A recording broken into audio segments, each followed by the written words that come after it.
Hello, everyone, and welcome to the grand finals of Masters 1. It is your casters here tonight to be me, Zon, and my co-caster, Julius J. Hello, happy to be here. We're in for a long one today. The first best of 5 in Underpeel history. It's I'm excited to watch this and see how the teams just interact, and it's such a long series, really. Mm-hmm. It's going to be from top to bottom, as much action as you can handle, as much content as you can consume. I am ready for this. Yeah, but before we get finally decent time for EU players through loop. But before we get into that, we do have some really important announcements. First and foremost, we are finally releasing the player requirements for season 7. The requirements will be you will have to have 150 games be from I think it's from now to the start of registration or end of registration of season 7. This is mostly just to keep the community more competitive. Like, we understand as a whole that this will lock more people out of Underpeel, but we do want to try to maintain that competitive integrity in the season. And we feel that if we announce it now, that gives teams plenty of time to get those games in. So, yeah.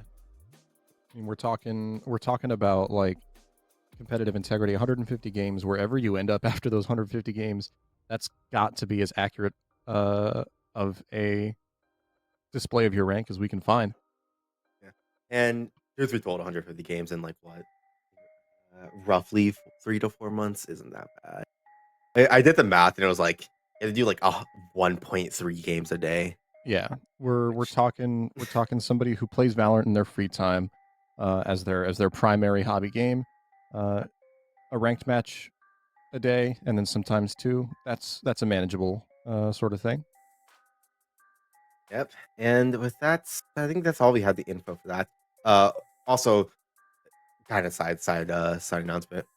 There's a channel called Season 7 Info, being opened up soon. Yeah, let's rock bait if it doesn't. That'll have all the info that we announce on stream will be in that channel. So, for people to cross reference whenever they need to. So anytime that something gets announced, it'll be in that channel. The last announcement we have is a town hall. We will have another town hall meeting like we did before. The community comes in and just asks questions for the staff who might have answers, may not. Who knows? But that'll be on March 15th. There should be an event for it. Yeah, there's already an event for it set up. If you want to come in with some questions or just come in to listen to see what we have to say to the community. But those town halls are going to be the not the main, but like one of the biggest selling point, like communication points between us and the players. We want to make sure we're on the the right track and that the community is on our good side. There is no need to beware the Ides of March this time around. It's all just open communication and good stuff. I like it. Yeah. We can't, like, truth be told, we're human. We only know so much if we're not told anything. And we want to know if we're doing good, especially like with all the format changes and how, being honest here, this season was a bit rushed compared to like what we would have wanted it to be. We just want to make sure that we're trying to get this up running smoothly and that people are happy. Yeah, I mean that's the primary goal, right? The community server is entirely set for the idea of enriching and enjoying the community. It's important to make sure that everybody's having a good time.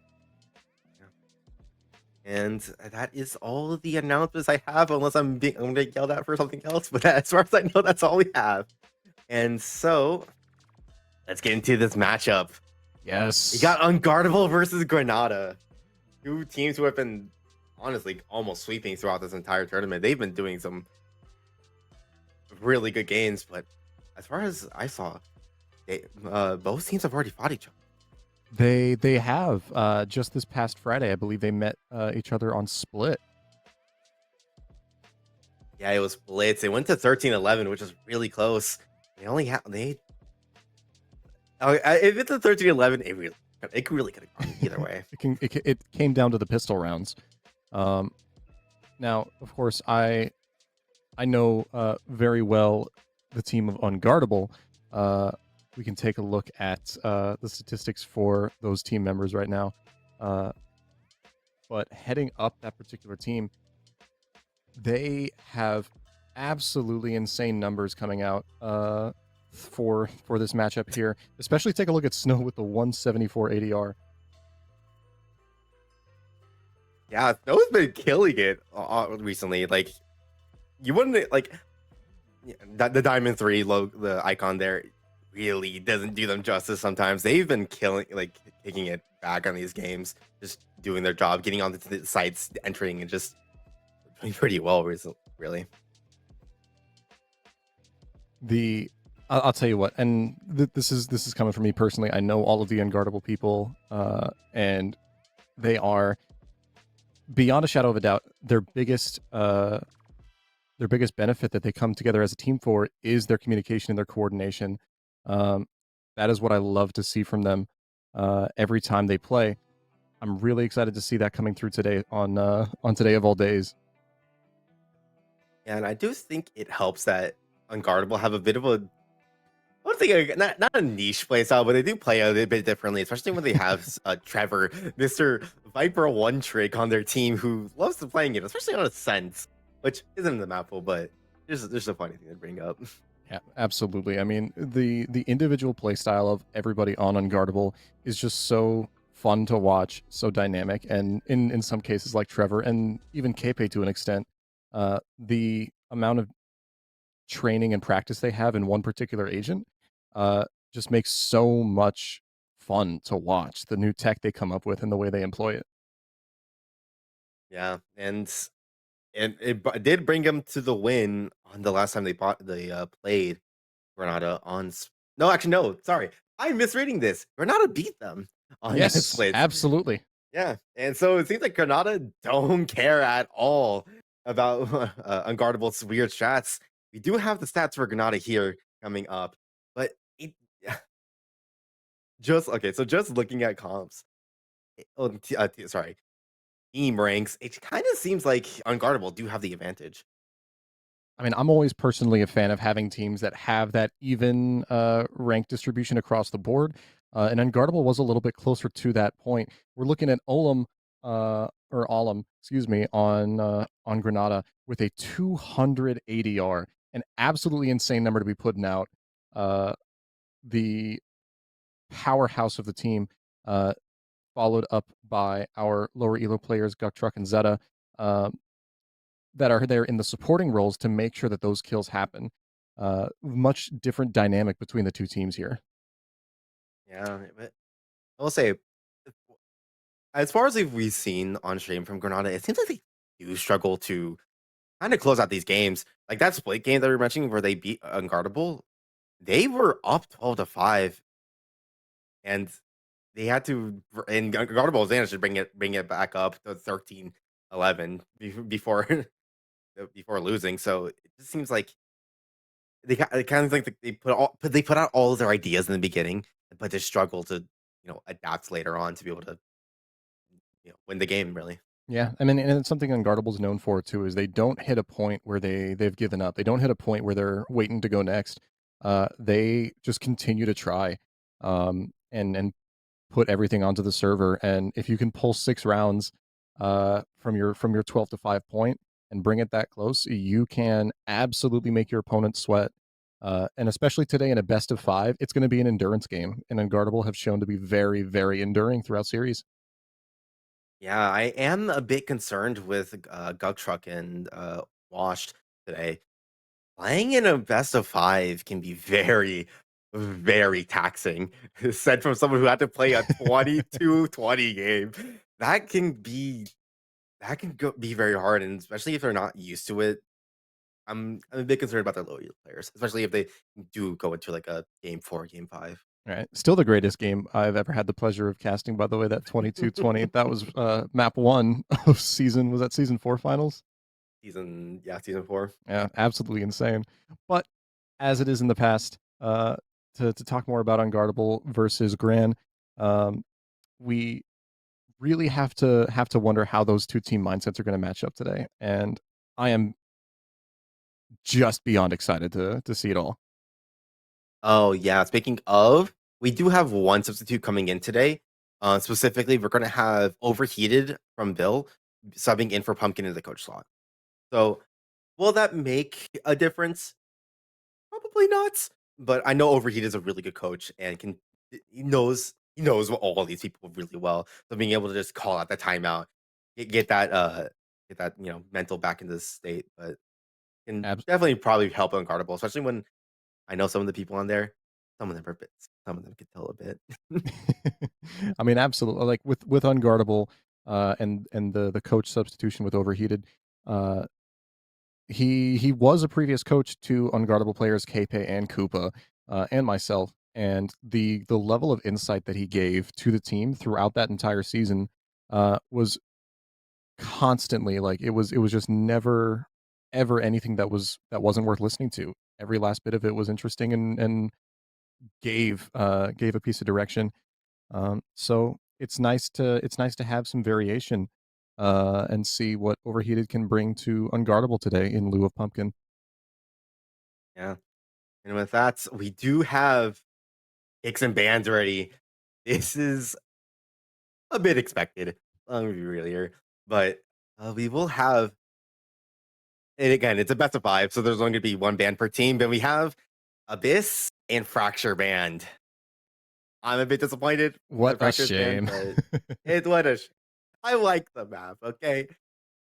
However, I'm excited for this map pool. We will be seeing. I believe these are in order. Yes, it is. It's in left to right order. We will be seeing Lotus first, which Unguardable picked it. I will expect Unguardable to be a bit better on it, especially with the way Granada's teams are. If Granada don't have their low elo set up properly, it's very likely that they just get run over on their defense half. Yeah, Lotus has shown to be a really big proving ground for these two teams matching up against each other. I think just last night, um, we saw that exact thing: Galaxy versus Turtle, where we have our Elo distribution team versus our high Elo low Elo team on Lotus, and it came down to the wire just because of the mentalities the teams had. But at the end of the day, the team that won that map won the series. Uh, it's going to be really fascinating to see how Unguardable approach this map and to see how oh, excuse me, I am getting lost. To see how Unguardable and GRAN both approach this map with their players. Yeah, and I honestly, I think it says the same thing for I misread this. Next map is split. I actually think it still applies. Most of the same thing still applies.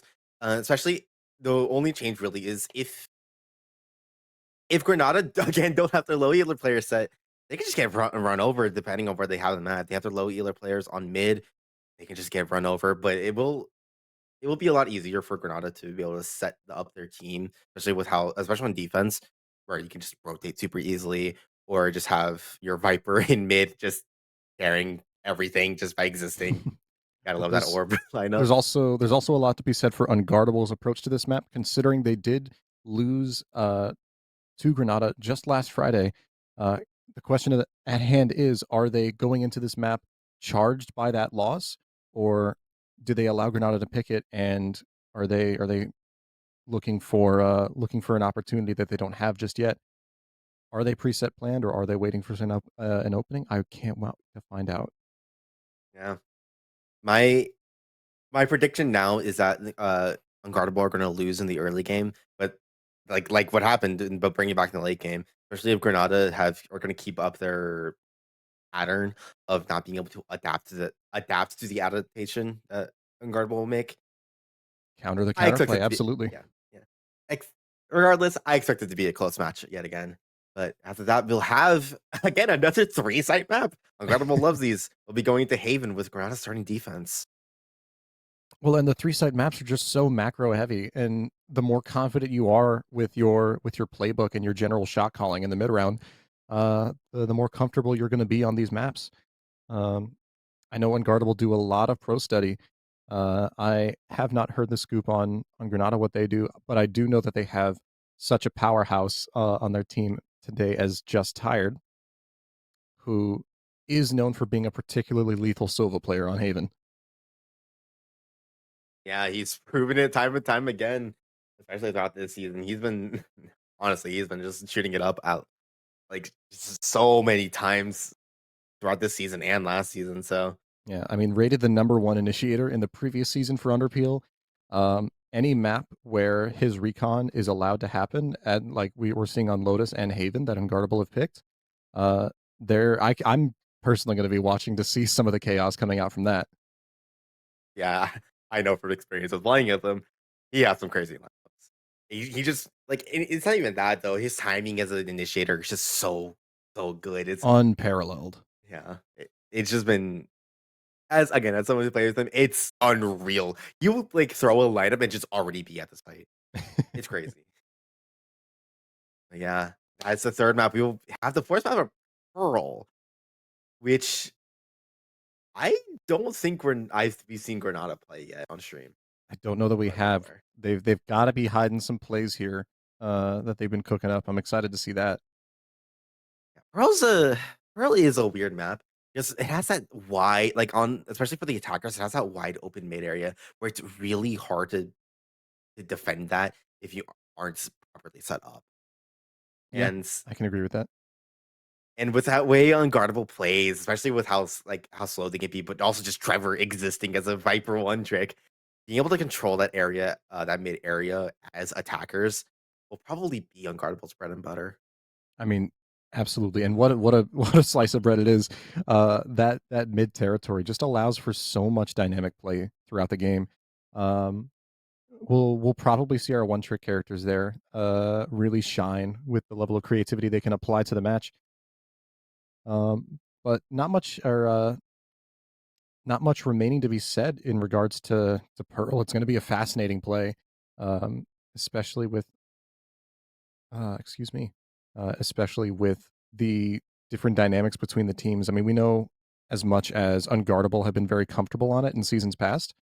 Uh, even having winning several maps consecutively through their Pearl performances, it's going to be really fun. Yeah, and I'm excited. I, I do kind of hope it goes to pro because I do want to see what the teams do, especially Absolutely. unguardable. I I expect the unguardable to do some wacky stuff on Pearl. Yeah, we Uh, do have the last map that was remaining. It ended up being the last one in the pool. Bind. Good old bread and butter map. I If you mean, can, if you're good at your 4-1 and 3-2 splits, you're probably good at this map. I mean, in seasons past, Bind has been such a consistent like perma for a lot of different teams. Have avoided playing Bind in general just because of the different the 4-1 and 3-2, the variance on that play. That understanding how that works would be a real daunting task. But we've actually seen a resurgence for it this season. I've been enjoying watching the Bind gameplay. Uh, as much as I don't like playing the map, it is a lot of fun to watch like the macro play of some teams try to figure out how to best abuse the teleporters. I, I will expect Unguardable to have the edge in mind if it does come to it, just because of the way their team is. They don't have to do more micromanaging than they have to if they're low elo players, and they might just be able to make that decision faster. But I can also just see a world where Olam and Manuel just shoot everyone to death.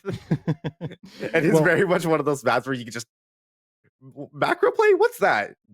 You're just dead. well, and not enough to be said about Olem and Manuel there. The number 6 and number 17 players in the season ongoing, respectively. Unguardable's top player just slotting into 15 point there, uh, with excuse me, yeah, Unguardable's Snow and Colt sitting at 15 and 16 respectively. We've got some really high level players happening here. Yeah, I do want to. This is such a hard matchup to like predict for because there's just a really good chance that Olam and Manuel just as good as they are just kill everyone really and being untradeable. I've seen it happen time and time again. Just them saying through your plays you're dead regardless. It is the great equalizer, the high level players pushing through and killing multiple. against as balanced and prepped as a team as Unguardable. Yeah, and I will say I do have a little bit of insider info, not much, but Granada do have a lot of prep set up for themselves. Just a matter of will they be able to properly use it against a team like Unguardable, who again they play very unconventionally. Unconventionally, how can you say? Just Trevor existing with playing Viper on every map. we a little insider info. My MVT screamed Unguardable season 5 and on Ascent. I hate to play against Viper. Playing against Viper on Ascent is awful. Trevor's Viper is a force to be reckoned with, something that we cannot understate. Let's take a look at the agent select and see if that Viper is present today. Absolutely, there it is Oh right there. wow. Wow, there's a Trevor on Viper. Who could have guessed that? We've got Trevor on Viper, KP on Omen, of course. Olam on the Rays, just tired on the Recon Initiator. Nothing that we don't expect there. I will say I do like Granada's comp. I think Olam Emmanuel both on that Yoru raise. That would I'm excited. They're gonna be able to do a lot of tricky plays with using that. Just manual on that. I know that Manual has a really good Yoru. So having this will be real nice and fun to Absolutely. watch. Double duelist versus double controller. Tale as old as time. Uh, I'm especially a big fan of seeing the Vice come out. Unguardable are pretty commonly picking this agent into this map. Um, Against the Cypher, I love seeing these matchups. It's just a head-to-head show of what we can see here. I will say that the Vice does get a little bit less value inherently on, especially on defense, just because of Yoru being able to just TP through the vines regardless, unless they get off those vines super early. At which point they got the value they needed if they pop the vines early. Yeah, absolutely. They're gonna have a really easy time baiting out that Vise util. It just depends on how we react to it. We can do a quick fly over the map that we're about to see here for a minute, uh, as we deliberate on what may happen throughout the match. I'm excited to see the Rays versus Rays matchup. Snow being Unguardable's highest rated player, and Olam the same for Granada. It's going to be a head-to-head duel the entirety of the match. All right, let's make a bet. What round do we think we see the first Odin? Oh, the first Odin?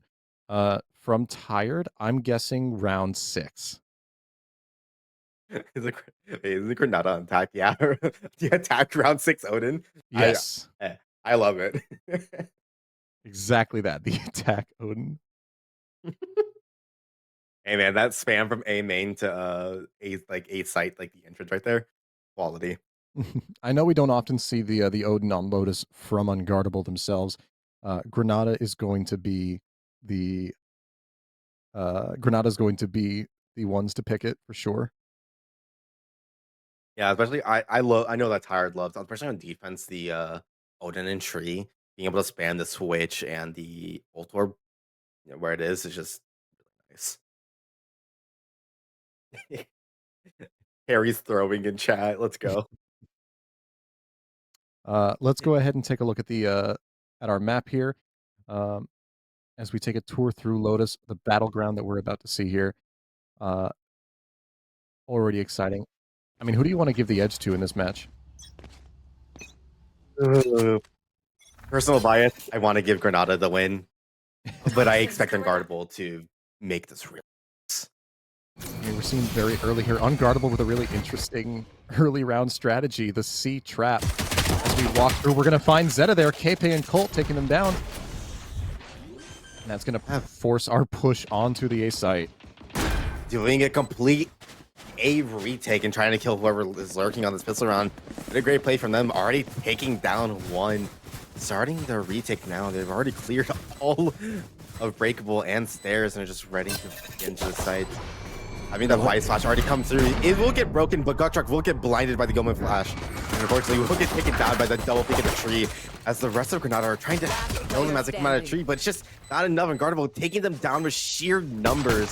As Omen's left alone, and unfortunately, outlining Trevor's body. No. Oh, that's exactly what my classic does. Olaf is just like us. Unguardable to win the first pistol round pretty handedly. Unguardable. Honestly, I can't even. I don't have anything to say about that. The absolute intuition to make that retake happen as aggressively from that flank. Very, very well disciplined, well executed play from Unguardable. It looked as though that's what they were planning to happen. Yeah, I mean, Granada just fell into their hands, leaving Zeta to dark up there, which just on it. I think they're just lost in the round. You'll see that they're trying to do another B trap here, having that Omen flash at the ready. They're trying to look to try to break the Cypher cam. They'll be able to do so without having to waste any util at all. Unfortunately, Zeta runs right into those crosshair. Re-clear is not going to be effective for it. Manual, having second thoughts about this team mount control, just going to regroup with the team here. And it looks like we've decided on our site hit for the A push.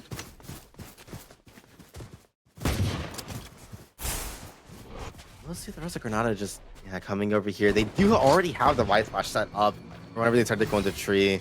Unfortunately, won't get any value, but it is only 2 of them on site so far. Granada just deciding to stop noise. Outlaw is ready to hold site, but nobody's crossing over just yet as Colt swings out. Spike planted. Looks for some damage, can't find it though.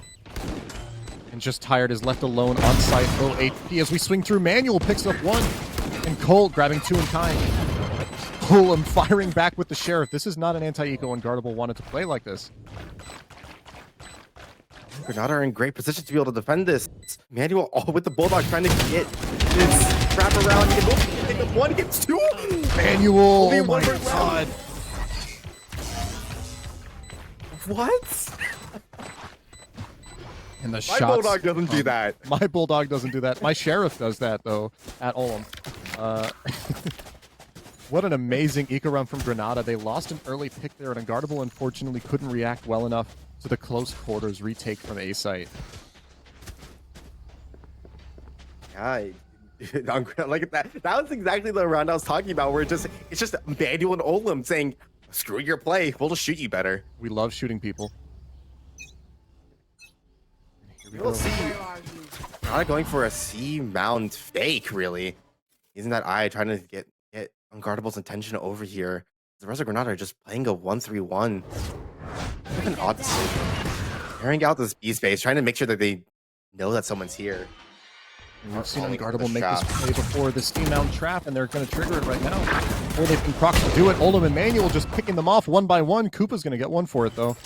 But that's not enough influence to make this round much different than it is. But Colt with the headshot on Tired is going to fight back just a little bit more, making a really positive eco for Unguardable so far. Now they're already up into 2. Well, they already got 2 guns down on the ground. If they're able to pick those up, they can very easily win this match for their team, making another thrifty play. They are making noise. That's the rest of Granada are just walking through B.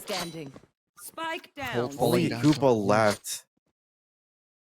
And 1 versus 2 That has the bomb's in bomb. a terrible though. position. Yeah. Yeah, that's in a terrible position for them. That cage Never is going to mind. come through. We find a gap in it. No, not exactly. 30 seconds left. But Olam's so low HP right now. It's a huge question. If Zeta can make this pick happen, it's going to be great and clinch the round for Granada. And absolutely, that's what happens with the Vandal. Granada are going to pick up their 2nd round after an eco. So you use explosives. Being to honest, though, propel I did not like that split up near the end. I could have easily That's led creative. on to a 1v1 there, with the Olam being that low. You never split the party, ever. Yeah, definitely not. Really awkward for us. He opens door. We're fucked. Okay, I take the apology. Can't get it back. Thank What do you. you want? Central across. I'm just gonna TP immediately towards here and then bring ult, okay? So Gok immediately smoke stairs, okay? Mine's are breakable. Multiple up. See them? 3, 3, 3. CT.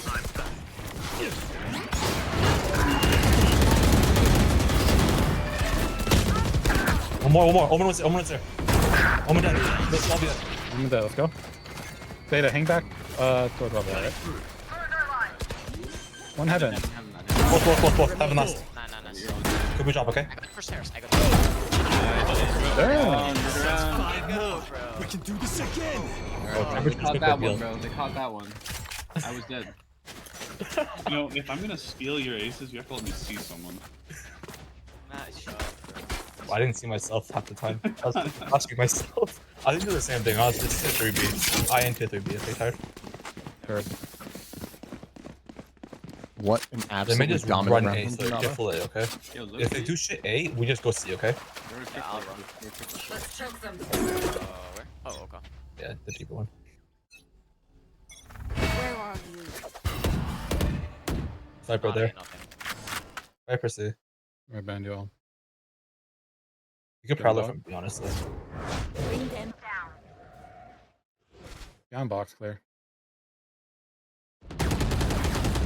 Sniper C. Toxins going up. Let's go away. Alright.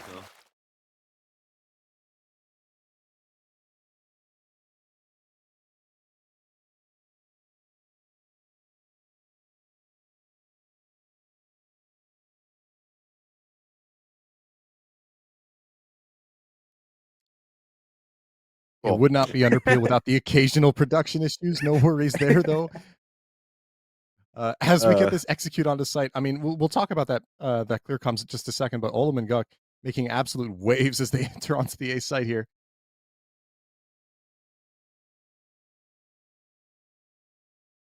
Manuel holding that headshot angle. Absolutely insane play right there. Getting a second one for it, too. Oh my God, Manuel.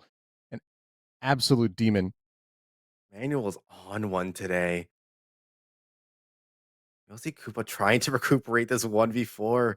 There's only thing to their name right now is a Vice Flash, which is not going to be enough. We'll be able to pick up one onto Zeta, but immediately traded out by Manuel. Another 3K after his ace from the previous round. 8 kills in 2 rounds. Manuel is having a great time. Not anything we didn't expect, of course. We talked about Granada themselves just being very solid early game. Manuel 13 and 2 though after 5 rounds is such an amazing set of stats. This is exactly what I was talking about. I need to get. I wish I had the sound with my voice line from. This is an example of this. It's not like Granada are doing anything like super complicated. They're just playing the game and shooting better so far. We'll see them just taking all of A rubble for free, running right into the Vice setup, but I don't know if it'll be enough to stop any of them, as the Vice will get spotted by Manuel's Your ultimates, and unfortunately will almost be taken down, but it will get traded immediately by the triple swing. That makes this round so very winnable. Unguardable got the pick. Now you just see the rest of Unguardable just prepping for this retake. We do see 2 of them already up in the flank. This might be disastrous for Granada if they play this wrong. I spoke. Olam hits the headshot onto Snow and immediately shuts down that flank. We are only aware of one of them, though. Yeah, but that shotgun Colt should show them exactly where the other one is. Only 3 of them alive for this retake as we see that Colt will be able to get get another one to Zeta as the rest of Granada are able to trade it out. Only Colt left alive, but Olam denies his existence, winning out the 5th round for Granada. I mean, 5-1 for Granada. I think we've got the right decision here. Unguardable about to call a timeout. Let's take a listen and see if they can get themselves back in this game. Wrong round, buddy. It's the wrong round, excuse me. What am I looking Round. Next round. Gosh! Underpeel moment, let's go. I see the message pop up, I read it. No worries, though. That said, we have Unguardable heading into their eco round. No wonder they didn't call a timeout here. Another moment of setting up the Vice on A, which I personally think is a bit of a mistake. That Vice detail doesn't get nearly as much value as it does on C with that stall potential. As you see Trevor trying to get a jiggle peek, but just doesn't matter when Manuel double head tapped and do the wall there. I think so too. Manuel just having a life game right now. Gets that early information and pick onto C, proccing the rotate from Unguardable, but that was never Granada's plan. And Granada is just taking the opportunity, knowing that they've made a huge bit of noise just by killing Trevor on CC. Rushing up to A already with all 5 of them pressing onto the site. They already cleared all the tree, but Koopa managed to get one back site. but isn't long for this world as he gets naded out and immediately peeked as KP will be able to profit off their own flash. Olum is fighting for his life back sight. See Incredible get some trades left in a 1v1, and unfortunately, Zeta knows exactly where they are. Bomb is in a bad position for them. It's only at 45 HP. 3 bullets in the magazine. Can't afford to make any noise and give away a position. This headshot has to hit. And there it is, Colt. What an amazing shot there. The 3K keeping Unguardable in this game. Yeah, Thrifty won't demolish Granada's econ, but it was a very much needed round for Unguardable to win. I believe now we'll go into Unguardable timeout. If we're not able to retake on the A site so far, we haven't shown that we're able to do it, so let's play more to hold on the A site. I don't care if we die holding it, I don't care if we waste ult holding it. If we can't hold it, we lose the round anyway. So play your life on site, and just play to die on site. And if we want to fight for Mound as well, we should do that too. We should fight for Mound, take away the C space from them, and hold the A site. Because if we're losing the Rebel fight and we're losing the retake, hold the site. Okay. Right? Do you want Viper? Like, who should be A then? I think we play Vice A, and I can just modify my setup for less tree, more site. I think I could play with him. Yeah, whatever you gotta do, Koopa, to hold that site. Like, if you have to burn your ult, that ult is great to hold the site. So, Me and Cole can play C. Yep. Me and him fight for C, and then Trevor, you play B, and then Koopa. how do you want to split, Trevor? get the one-way go and 2 on C because you have to force them to adapt to you, okay? Play your game, it's better. All right. It's kind of awkward to pit if I'm playing B. I don't mind. Solid timeout from Unguardable. I like that they're redefining their playstyle here and making sure that they're adjusting for what Granada are doing. Yeah, that's trying to get those vibes back up, especially losing so many rounds in a row can definitely bring them down.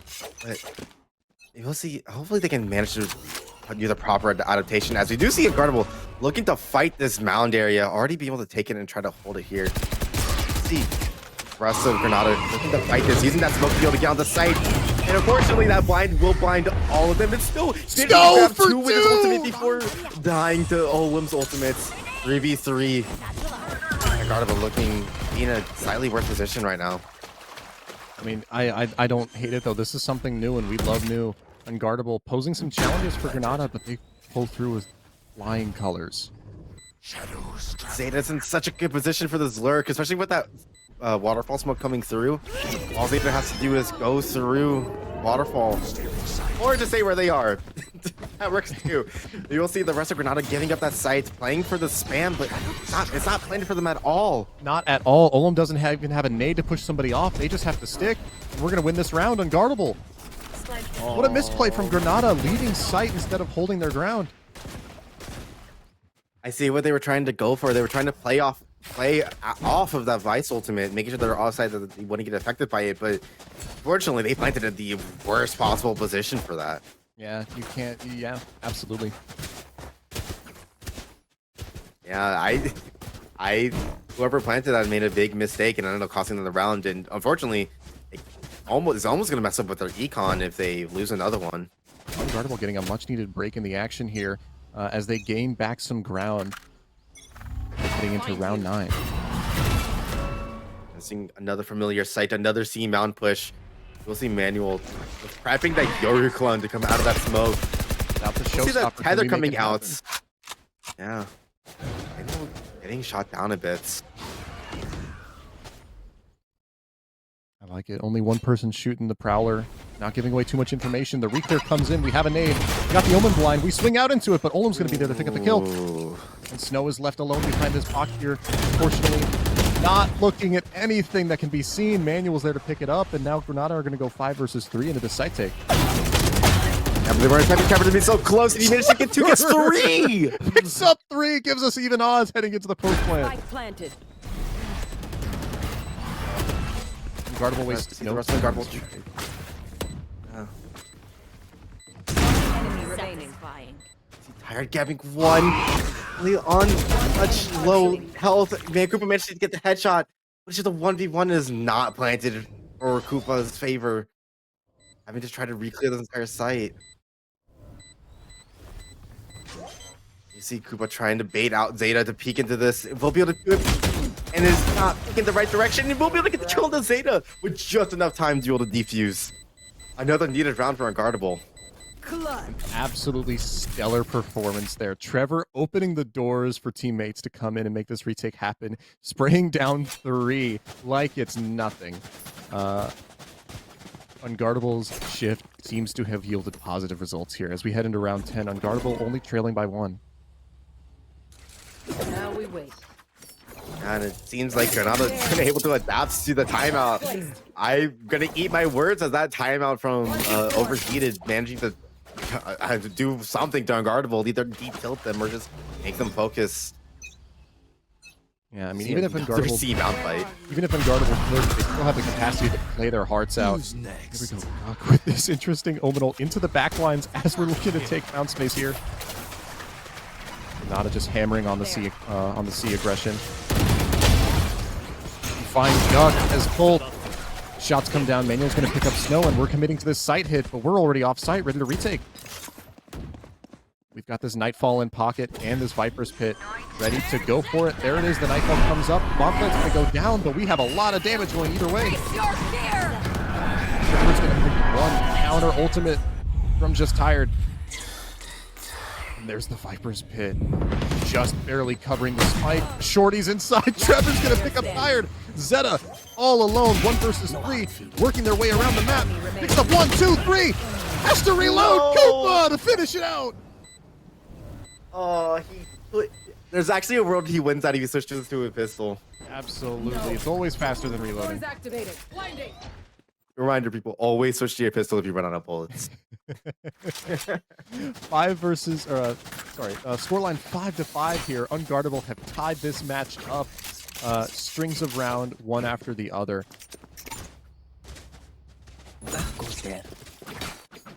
And it's just Unguardable's de-tilting or whatever that was. It's proving so effective. It seems that no matter what Granada do on these post plants, they just can't seem to properly play together. And it's starting to affect their econ, especially after losing 4 in a row, with Tired forced to buy a Sheriff this round just to be able to buy anything. Starting to see the difference here between having an evenly ranked team and having some higher, lower elo players. Once those higher elo players go down, it becomes a much more difficult thing to manage for Granada.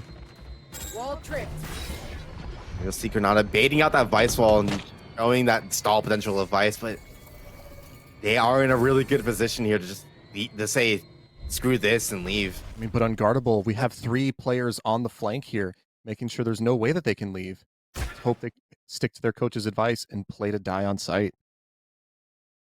Yeah, they're shooting that in the trip. They know that there's at least someone playing, and it looks like they're thinking to break the door and leave. And as we see them do so now, leaving Manuel here in tree, will have a good timing to be able to kill K-Pay. I don't think he has to be out. So rest of Granada immediately swing to go into the A site after that first pick. And Granada able to hit get off one person and get the ult off, but unfortunately, it is just a bit out in the open, and Colt was able to get a pick onto him. Yeah, we find our numbers even here heading into this retake.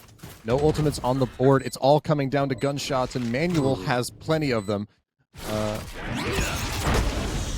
Pick onto Trevor. Enemy remaining. Just Tired, narrowly giving Snow a haircut there. Trying to find something through the smoke, not gonna happen. Oh, what a shot onto Manuel, but Tired's there to pick up the trade. And Granada are gonna pull their advantage back 6-5. Last round before the switch. See, that right there is why I wish we had to replay this, because I really want to watch that shot back. Give me that instant replay. Holy Snow. Yeah, Snow, what the hell? But it just isn't enough. Granada, despite what I was talking about earlier before the match started, they made that like actually split-second decision to be able to kill, just go to A off of the kill of a K-Pay. And we'll see if they can keep that up. They are doing a 2-1-2 split here. Trevor showing us some of that famous Viper tech. That is evil. That is an evil lineup. What is that, man? Nerd, man, nerds. I hate them all. Unguardable, only having Snow here on Mount, just even get up immediately. There's no noise being made anywhere, so I don't know about the decision to just give up Mount like that. Yeah, I mean, we don't have much space here. We changed our game plan again. but this change does not seem conducive to what we're looking to achieve here. Oh, that timing. As the response to Granada coming onto the site, we'll see the Yoriclar get some value. But Colt's gonna shut it down. To his death. And that's gonna Granada completely throw Granada away from this attack side, away from the C attack as they redirect towards B, but they cannot lock it down. They can't focus on a decision. Yeah, the second gets themselves a lot. Deciding just to go into the C site. Iron taking a lot of chip damage. It's at 1 HP as the rest of them are trying to plant. And unfortunately, Snow will be taken down, but Trevor with the trade. So Unguardable trying to take the side. He's just tired, and Olim here has to fight an army. We'll see Olim try his best, but it's just Data by himself. Just a shorty to his name.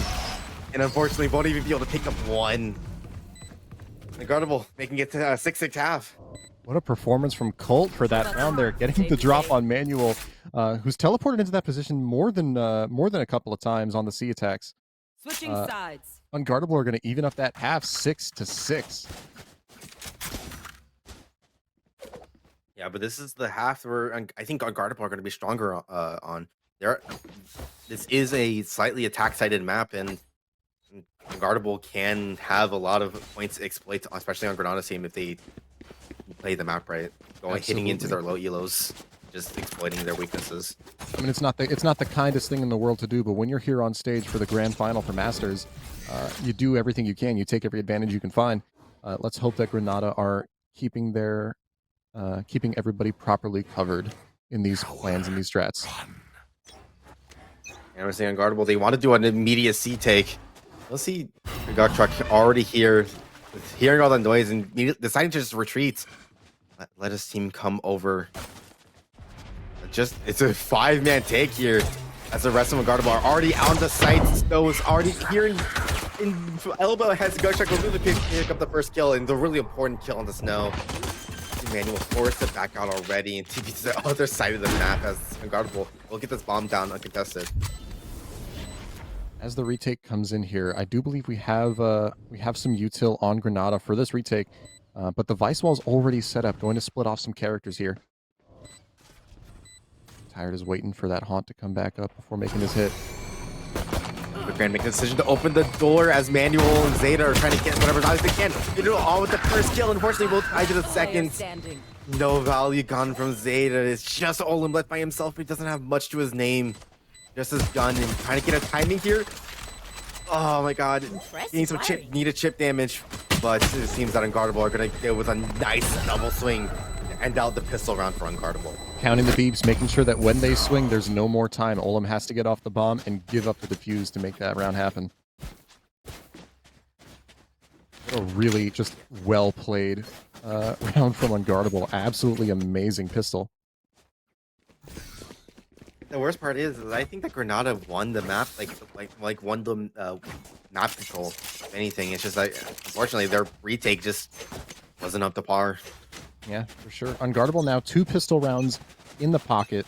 Let's hope that the last time we saw this anti-eco, they did end up winning the round for Granada.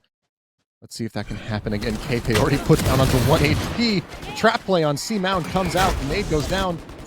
And that is going to find KP on 1 HP. Manual there to pick up Colt. And Granada showing that they have eco strats to play with. Is there really just a strat that they Olim go kill? That's not a bad strat at all. But unfortunately, Olim can't go kill because Olim died to Trevor's Viper Molly. Yeah, we still see Tired still set up here on A with a Cypher Cam and a Trip. You might be able to get some sort of value here, as I don't think Unguardable are going to expect to have a trip that far up. No, the shorty. Tired, aware of some of these, aware of the trip, ready to play off of it. And with that cage, you should expect someone to be here already. And unfortunately, Tired's in a kind of a bad position. Oh, shorty out! Shorty! Gug Truck already having 8. Oh no, as a Bulldog, as a Manual. Snow just straight shots. Manual's left out completely 1 HP, but it does. Guck missing the shots on Snow, pushing Snow to swing out into Manual, who hits the share of shots. Granada are going to pick up the eco round, evening it up 7-7.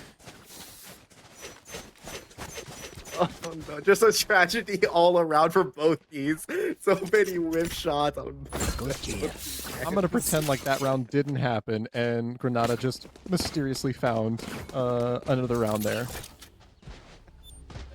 Another thrifty after the pistol loss. Let's see if Unguardable can stop the pattern from happening from last game where they got 5 in a row. Looks like they're going to try to go for a B main like walk up here, but Golem already has a judge and is ready for this. Unfortunately, has what? Spike down B. No, they got 3 off of that. They got 4. No, what? It's a tragedy for Unguardable. The B main Only trap Trevor left play. alone. Oh my goodness, Olum. I'm tired. Check it, PC. What the? What? With the Odin on 3rd round of the half, that is a lot earlier than what I predicted. He shot from behind. No, the flawless coming out. What a tragedy. I mean, this is the Granada special right here. Early in each half, they are just explosive, dynamic, and ready to win every single round. Unguardable, maybe they need a timeout, maybe they don't, but they absolutely need to re-evaluate their attack strategy as we head into this clear comms Someone round. break it for me then. Yeah, I got it. I can TP across. I think it's fine. After the I'm not default gonna die. We're committed to this. Yeah.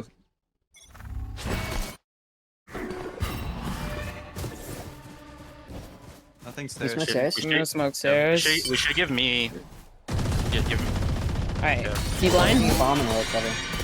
I'm here. Yeah. I'm seized, I'm seized, I'm seized. Fight this bitch. Fight this bitch. Together. Never can. Oh, Backside Odin, backside Odin. Blinding More backside. backside. Odin is still alive. They're gonna flood stairs. Fight! Fight! Fight! Spike down A.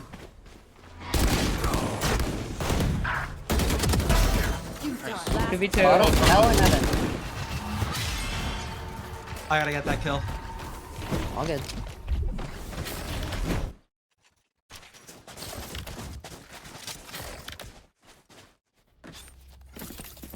A little bit frenzied communications from Unguardable for that round. Clearly still trying their hardest to win everything, but just a touch out of sync. Yeah, and it seems like they themselves, like each individual player, is trying to get a bit more tilted, and their gunplay is starting to suffer from it.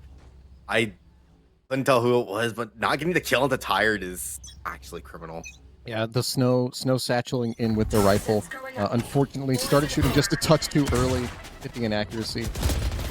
I don't think we're necessarily tilted, but we are be minorly a bit discouraged as we see this early Steam Mound fight happening. Manual picking up the kill onto Colt with the Outlaw. And we're going to find ourselves in an early 5v4 favoring Granada here.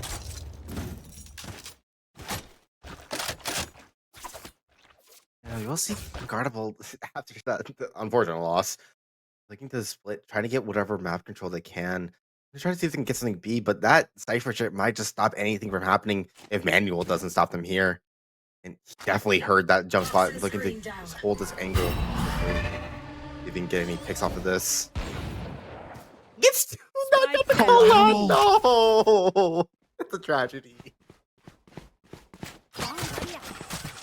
And now we're seeing the difference between playing Cypher on defense and Vice on defense. We have these tripwires spread so far across the map that we're able to simply 30 seconds rely left. on them for passive information. If they don't break, we know where they are, we know where they're not. Yeah, and then Trevor on this Night kills him here. This timing is ridiculous from Trevor. Amazing. Manual for the 4K though, gonna get a second ace. Oh no, man. Ow, man. Ow. Getting 1/8 in an Underpeel match is something else. Getting 2 in an Underpeel match, that's crazy Say, why are we behavior. so scared of the C fight? Like, we're letting them one-way us, and then they're not even using that much utility to fight us with it. Like, if we want to counter the one-way with their smoke, we could use the eye, we can use our Vice Flash, we can take them out of control from them. They're playing their Cypher on C on A very passively. Trevor's getting a ton of free space, we're just not winning the mound fight.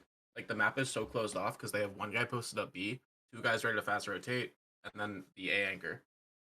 So Do is you that want, did like, I the smoke here? is that the right idea, or should we just full fight mound? Yeah, you can either use that smoke or you could smoke off the C main choke and just play to kill them. But I like the closer smoke because it'll give you the opportunity to threaten to walk out.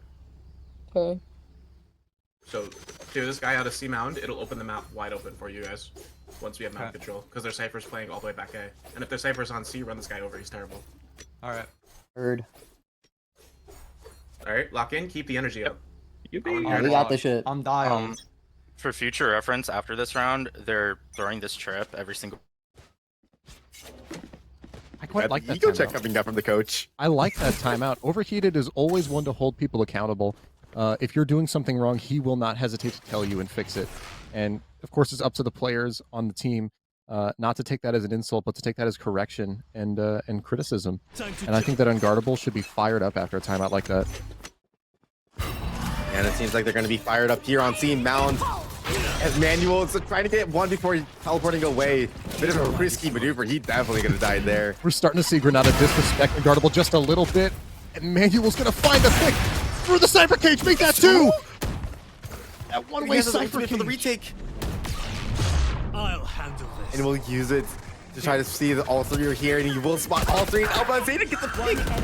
Immediately traded though. It doesn't matter. Scoop was left on 1 HP and is unfortunately grounded on all sides. It will just take that off out of the game for just a moment. But eventually will fall regardless. Manuel with the double kill through C. It's always a question when you time out. Obviously, you have to reevaluate yourself, but that means the enemy team knows that something's about to change. They prepare for it. Granada with an absolutely amazing adaptation prediction for what Unguardable we're going to change. And it seems like Unguardable gets just to change up the simple strats, going from a C mountain fight to a Rumble fight. But this is exactly what Granada are expecting. They are already throwing out the blind, throwing at the TP out. Only one here to help fight. They just know on this root area. Unfortunately, they might have a bad angle, but the rest of Granada not able to support him. He'll need to get traded 1-for-1. But unfortunately, oh wait, Trevor beginning to kill the tired. We find ourselves up one here. And Duck Truck on 2 HP left. Unguardable's favoring to win this round. Knock on wood, of course, don't want to curse it. But Manuel holding this line with the operator behind the Cypher Trips is so devious. And you can see the rest of Unguardable trying to clear out this mountain space. Manuel, fortunately, was just too far away to be able to hear that flash. But he will start to suspect something when that trip never gets popped. He is already here for the site take. And especially all that noise that he just heard will confirm it. And we'll be able to escape from the Vice Ultimate, but won't be here for the site take, as the rest of Granada wait for a complete full C retake. I'm actually not a fan of this moment here. We were aware that Viper had the hit here. Manuel, only with an operator, possibly a shorty, is going to have to make this retake. Granada effectively 3 versus 4. One of them guaranteed to have a pistol. This is not favorable for Granada to win. And unfortunately, Zeta really for the Colts. Zeta doesn't care about the odds, though, pushing in, trying to make some picks here. Spams through and grabs one. Grabs another. Last player standing. And Trevor falls on a shorty. And it's all the Viper ults. Oh, there's a tragedy befalling Unguardable as that kill onto Colts from Zeta gave him that. Yeah, gave them the Cypher ults and lost in that round, really. Match point. Granada heading into match point here. Now, what we've seen before is Unguardable coming back from a 12-5 into 12-11 before losing only 1 round for the map. It can absolutely be said and predicted that Unguardable are going to take this and make it a close game for us. Yeah, seems like Unguardable going for another just rebel fight here. But we do see Emmanuel with the op yet again, already here. Trying to defend the space, has a teleport set up for A. And the Viper wall is going to come down. And Snow's in a bit of a precarious position. And unfortunately, he will fall before the teleport can fully go through. And op given to the rest of Unguardable as they just quickly sees the opportunity to take this A site. We're seeing Granada taking a page out of Unguardable's book, pushing through the flank. Trevor is there to hold it down. Picks up Olam. It's traded out, though. We are going to see Unguardable secure their position on the site, aware of at least one flank, possibly even both. Bring them down. Is that tired? Trying to figure out something. We'll be able to clear out that front sights. And we'll use that ultimate, knowing that there's at least one really close to the tree. You will see the rest of them. Gunshot ulting into the face, getting 2 kills. What amazing Leaving just shots. one in the back sights. Tired all alone. We'll be able to get this kill. And I think he has enough time to defuse. Absolutely does. Tired there to clutch up the round. 13-7. Granada are going to take map 1. Defenders win.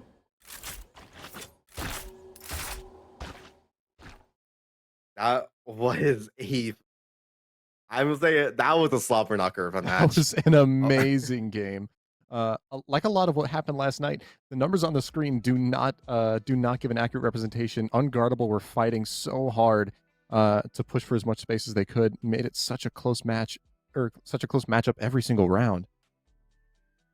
Yeah, and especially with the star performance coming out from Manuel and Olam, those two just single-handedly changing the dynamic of a round just by existing. Manuel with that off on defense was so dangerous. Well, and you predicted that as well, that would happen. Unguardable, once they hit a point where they were losing too many rounds in a row, after that last timeout from Coach Overheated, it may have been just a touch too late to get their heads back in the game. Yeah, that pistol, after losing that pistol, I probably would have just done the timeout there. Oh, not the pistol, the Thrifty. Losing the Thrifty after the pistol, I would have just called a timeout there, considering how far behind they were. Well, we know that get everyone on the same page. We know that Coach Overheated is particularly averse to timing out into an eco round, so we couldn't expect that to happen. But certainly, one or two rounds even sooner may have been enough to push Unguardable's headspace back into play. The ego that we normally see from Snow, just not present in that clear comms round. I didn't hear the manic energy that I normally do.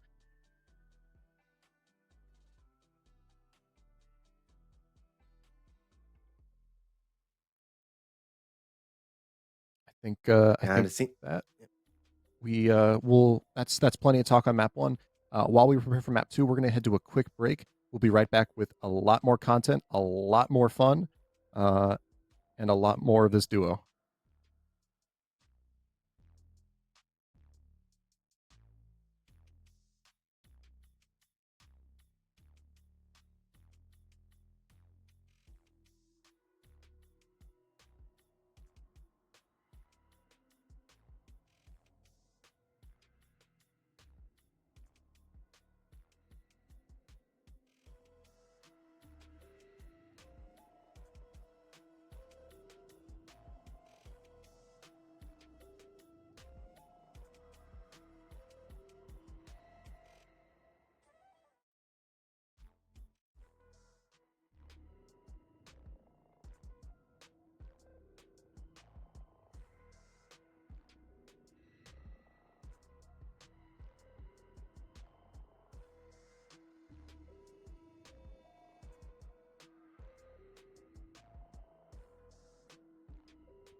Welcome back. We're getting ready for map 2 of these grand finals. After the first map, I'm expecting another close set that was just as exciting as this last one. Absolutely. I'm actually expecting, myself personally, I'm expecting a standout performance from Unguardable's Trevor in this map. I'm calling out that specifically just because of how much Trevor's Viper dominates the terrain of Split.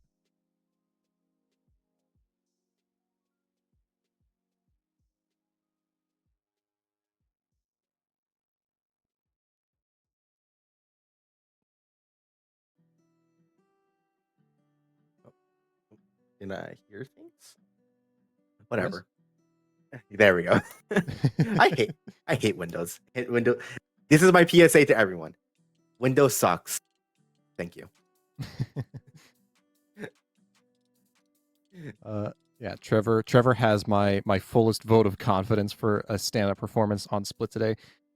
Not to pressure very much, but we're gonna head right into the game, and we're gonna see exactly how that's going to how accurate that prediction is going to be. As we're starting here. I really surprised for PSA. The team names are wrong on both sides. Red team, Unguardable are attacking, or in Granada are defending. Absolutely. Yeah, I like the compositions coming out here. Of course, just tired classic going for fade. But Tejo has fallen into heavy favor on Split here.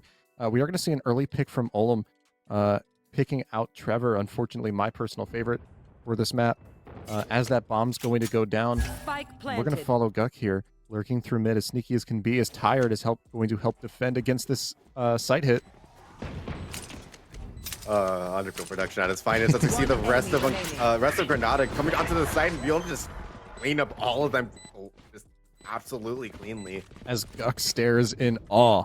Flawless. Now, of course, nothing to be said, or something to be said about Unguardable. Very quickly making their way onto site, even despite losing a pick.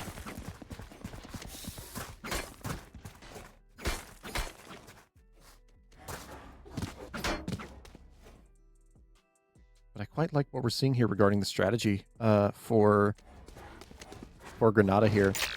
Just this mid-center strategy with their breach Zeta in a protected position, being able to distribute util across the entire map.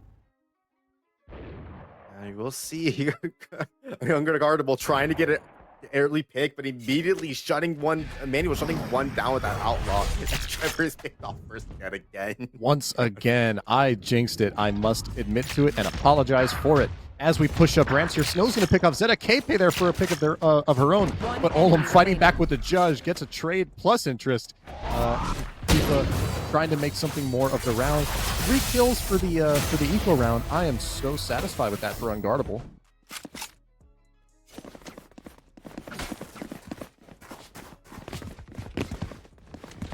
And heading into round 3 here, we're going to see what this bonus looks like for Granada.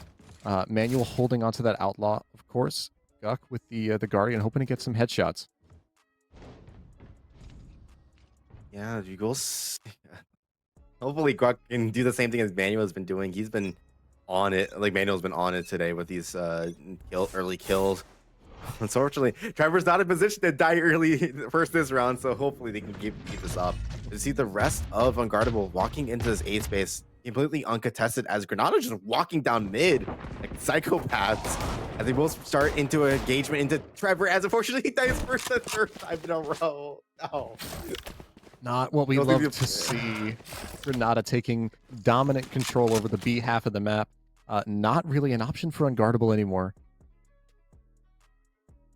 And to see the rest of Unguardable just going into sewers, leaving Snow and ramps, trying to get whatever pick they can. The rest of Granada are just walking through their own spawn. This is an unfortunate timing for Granada, but might be able to pick up one last kill here on the Snow if they can get the timing right.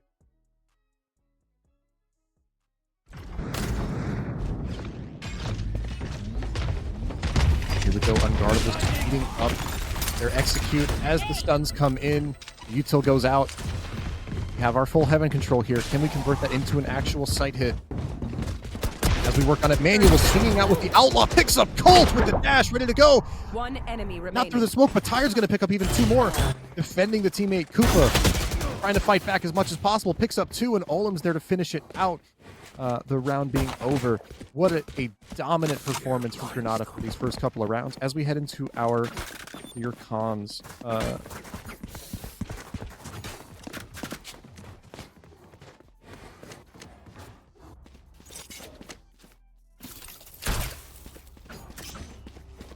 best done so we can get the orb for free. Yep. I will drone with you and be ready for outlaw. If I scream there's a person, expect it to be an outlaw. I'm him with the ghost. Don't worry, I got this shit. Dying. I'm mid. Something close. I have a Close smoke clear. I heard one sight. I Backside one. Backside one. Yeah, I dinked Jet. I dinked Jet. Okay. Jet dash Flashing sight. back left. Yep, do it. I want to reclear mid. Hold Oh on. my god, Jet is Spike down, one. B. 131 Jet. Last player standing.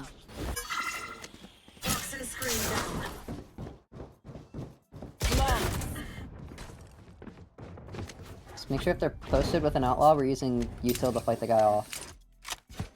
We have smokes, we have stuns, we have flashes. Hey, let's take a breather. The game starts here, okay? Brand new game. We're attacking on split. It's map 1, okay? We're swinging to this outlaw one by one. Let's make sure that we're coordinating our swings or using utility, just like Coach just said. And let's remind ourselves of our plan when we came in the first place, right? They're going to play Flood. We're going to save utility because they can give space for free most of the time. Once we have this outlaw off the line, we'll save our utility for the Flood, and we'll come up with a plan in the post-plant together, okay? Yep. Yep. Let's get some energy. Let's get some comms going. Talk to each other. Talk to her! Thank you. We're still 1 off my ult. Just get me an orb and we I can think hit we with could- it too. I think we can just take B. I'm down to take B. We'll give Koopa a bomb so he can plant. We'll have his ult for post. We can use a bunch of util to take site. And then just make sure you save your ult, Koopa, and we'll use it to stop their flood. Does Okay. that sound good? Yep, I'll be playing back here for the flood. I'll take I love if we get sight.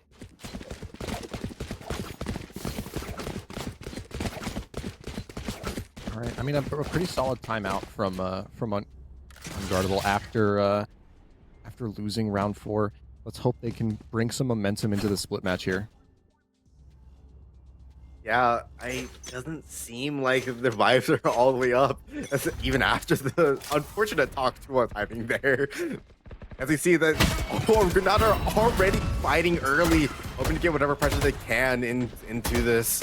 Already up 1 kill. They're trying to get another, as they won't be able to trade 1 for 1 yet again. Did you see the Blade Storm coming out from Manuel? Once I'll be expecting to see some kind of mid push. Yeah, once again, we see Granada just predicting as accurately as they possibly can the change between Unguardable's timeout. Just an absolute solid reaction to what may happen.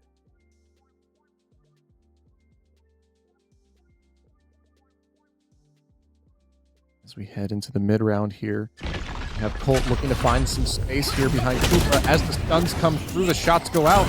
Manuel forced to drop down, and Olim throwing the showstopper does not find anybody though.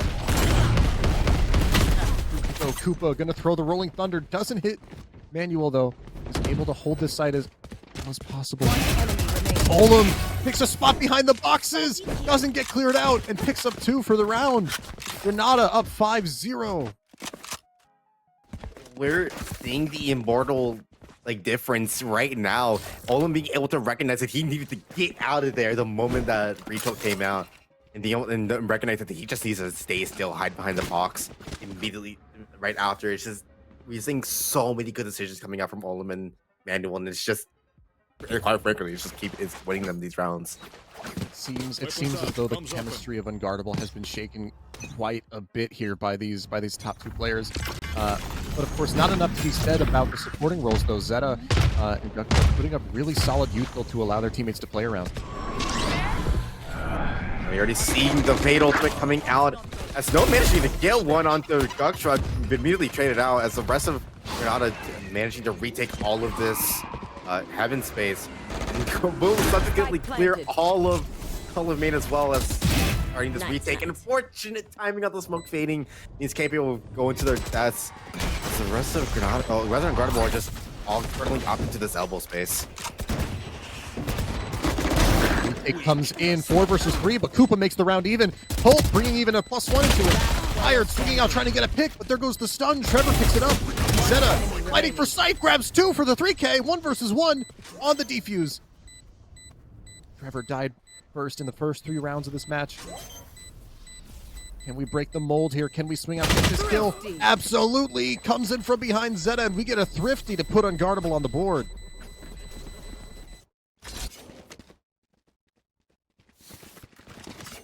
First round Unguardable needed, and it's a very much needed round, especially for the mental, not even for the economy. It's just, I wonder if they can manage to keep it up, because that round was very, very scrapping on both sides. Absolutely, but as soon as that post plant happened, Unguardable are known for having pretty darn good post plants, and it just goes to show on an eco round in a 3 versus 4 down a player, they can absolutely convert rounds like that. We need to see more of that from them. You see another main take from Unguardable, hoping to get the space again. Fortunately, there is no off to stop them this time. But we see the rest of Granada as Gunter managing to get 2, and the whole entire coming out with the help of the sight hold. It's just Trevor left alone here in mid. Unfortunate timing on that. Unfortunate timing on that. The Spade Dog will mean entire death. You'll hear that Omen TP, but it doesn't matter when you have 2 of them staring right at you. I mean, what is there to be said? Granada just absolutely holding sight, solid as a rock, especially behind these counter stuns. And now that we have an operator on Manuel's hands,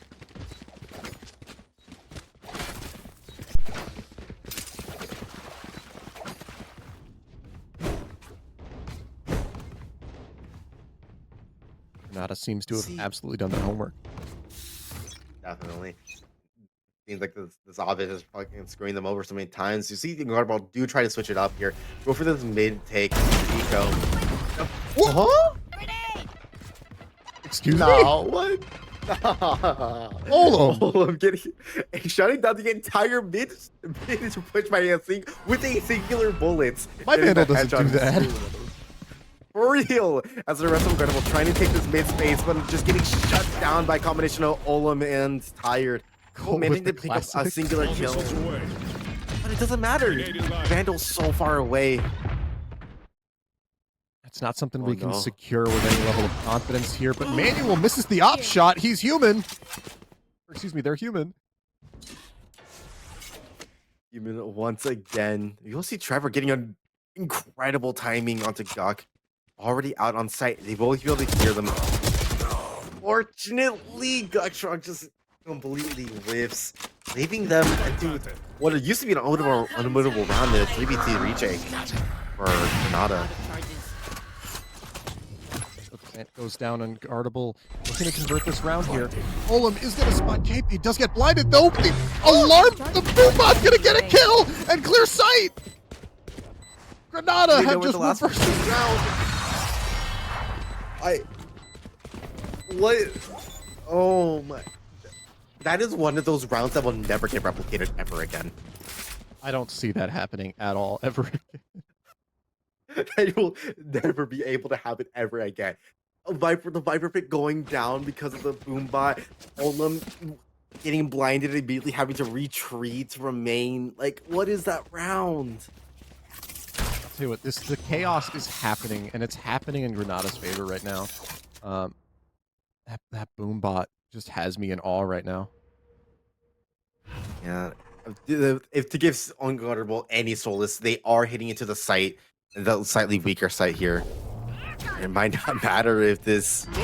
Oh, we see Olum coming down A main with the Ray's ultimate, but just misses Trevor. He's still picking up a kill on the Manuel mid. Basically, as the Gutshrock trying to defend himself from this crunch. Unfortunately, it will fall as the site goes to Unguardable for free. There we go, Unguardable. Zeta fighting back just a little bit, gonna pick up Snow, and the Rolling Thunder to come out and proc the retake. We have a lot of people stunned here. Zeta swinging against KP, gets double swung. Trevor is going to be doing a lot of work to make this happen, but Colt and Koopa on site together, making sure there's no need for it. Unguardable, picking the right site, doing the right things. Solid round. Yeah, Snow getting that pick up the manual in the early game, just early on in that round, just made that round significantly easier. If they had to hit into manuals off again, that would have spelled disaster, really. There's nothing to be said about it. Yeah, manuals op has been shown to be just absolutely ridiculous. You'll see, then they're going to do the same thing again. You're trying to hit strike Thunder twice. I mean, I quite like it. I quite like the idea, but we have seen Olam in this mid play here. He's going to get pushed up into heaven. But Tired is there to help defend. We haven't properly adjusted for it. And he Tired did get some shit coming from the Snow too. I have the spike. Unguardable just... I was gonna say they were stuck. They both get to pick up the God. They're gonna hit into the site. There's already 3 of them here. With Manual watching there as they start the site hits. In the util getting traded as Trevor dies to another piece of util yet again. This man's break as KK is trying to get a kill on the loot box, but Zeta's already expecting his trades coming out as only one more guardable is left. And unfortunately was fataled, so he can't hear anything. Trying to get...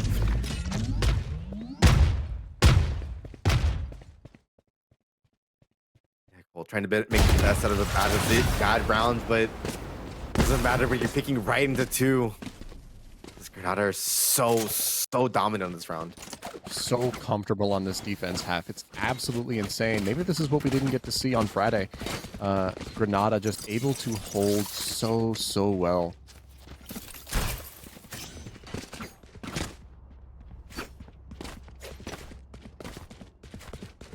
I mean, with as defense biased as Split is for a map, Unguardable only need another round or 2 in order to make this a still close game. We've heard of them coming back on last Friday, but Trevor is gonna fall first again to the operator. You just have to push it off that angle. You won't be able to manage to make like Snow will be able to cross without any real trouble, but not exactly in a great position here, especially when he gets naded by Olam and oh my god, it's a Util! How many Util kills is Olam gonna get this round? As Manuel picks up another kill with his off. We'll miss the third one as Olam gets taken down by Colt Sheriff. However, Guardable are completely trapped here when they come into heaven. Surrounded on all sides as Granada is just looking to contain, divide, and conquer. The stun comes up. Make no moves for it. One enemy remaining. Spike down A. Get 1 kill. It doesn't matter when you're stabbed from behind. Granada looks so clean, man. Last round They in the look half. really comfortable here. I mean, if you're unguardable right now, what is crippling you? What is about the gameplay is making it difficult for you to win these rounds? It's probably just every time they hit into the sides, they're not properly using their util for this op, not clearing all the proper op angles, and I just don't think they're playing the map very well. They're not going for mid at all, and the only like the 2 rounds they've won mid. And I think they just need to keep doing that, but unfortunately, you know, they're trying to go for an A hit yet again. Again, not picking a bad site to hit here. We've got Omen and Breach doubled up on A site. That's a suboptimal setup here. As Snow comes out with the showstopper, doesn't find a kill for it. But we are going to see Unguardable getting the site for free. Now we ask the question of can we convert this round and how quickly can we do it? You know, there's at least 1 A main. There's a Breach there, waiting to pop his ultimate.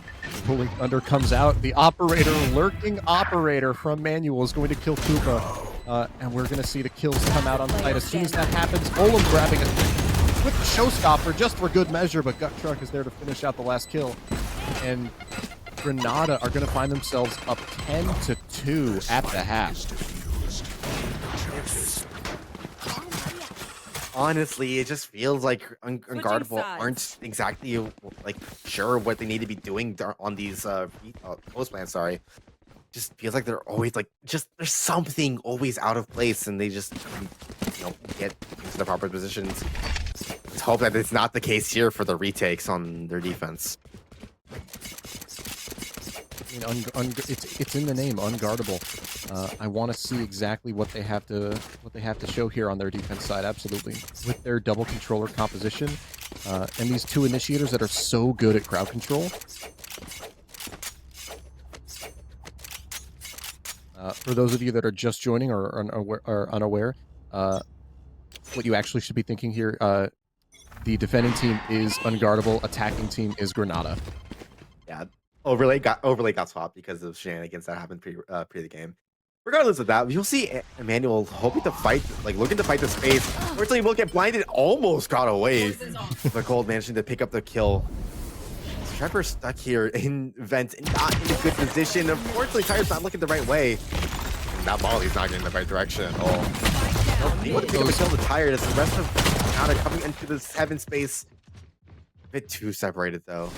Trades coming out into Cardinal paper. As the rest, as Gartra trying to make something out of this round. Let the 20 HP will unfortunately just get backstabs. Let's keep like grabbing the kill. Pistol round, a very, very needed pistol round picked up from Unguardable. A dominant pistol round nonetheless as well. Unguardable, very solid with the rotations, very solid with the team play here. It doesn't look like the same team. It really doesn't. They played so much more together that round compared to what they just did. Here's hoping that it stays that way. I'm going to knock on wood so I don't cast or curse here. But Unguardable's defensive strategy in that round was just perfect. Now they're going to keep it up as Oliver tries to go up the ramps, but unfortunately does get shot down by Snow's finger. He does get the borderward chip damage on the Gukshrock on that spam. I see Manuel leaving himself, trying to get whatever lurk kill he can. Unfortunately, deciding to stay here, try to get. Yeah, he decides to stay and try to get something. And go right into a prepped line by Cold with the outlaw, and Manuel will fall in the end. I mean, I'm in love with this. This is the Unguardable that I came here to see. As Trevor's getting pushed back out here, but throws the volley down, picks up one with the molly, and kills another off the damage. Snow there to come in for the assist. And an absolutely dominant anti-eco, flawless for Unguardable. Yeah, it's exactly what we needed to see out of them. They're playing so much more together. And it did have a slight hero play in the beginning with Snow, but otherwise, they looking real. It does not look like the same team whatsoever. No, Unguardable looks very comfortable here. This is such a good change for what they've been doing. Let's see if Granada can adapt to this. They'll have to do it now before their econ gets completely lost. See another mid play coming out from Granada.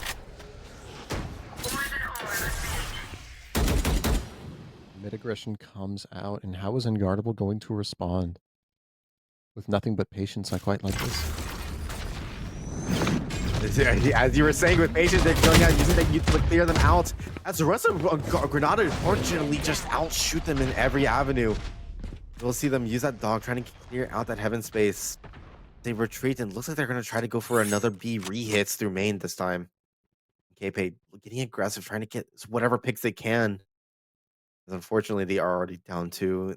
They will be, and unfortunately won't be able to pick up the 81. Unfortunately, the target confirmation just isn't there from them.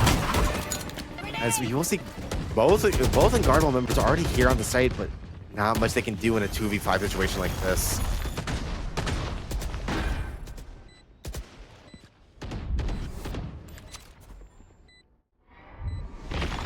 Having to head into this retake here, looking for as much value as they possibly can. Unguardable. Out of CT here, Manuel for the double headshot. No contest. As Granada pick up a flawless of their own in this second half here.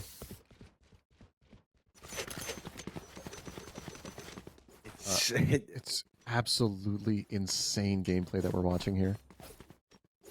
Yeah, Granada, it's disrespecting everything Unguardable wanted to do that round, just going up through mid. Honestly, disrespecting the tail util a little bit, just shooting them in the head, saying that we are better. Let's see how Granada had this going into their clear comms. Not seized. Alright, don't do anything. Mid. I'm dodging it. Come here. Where is they?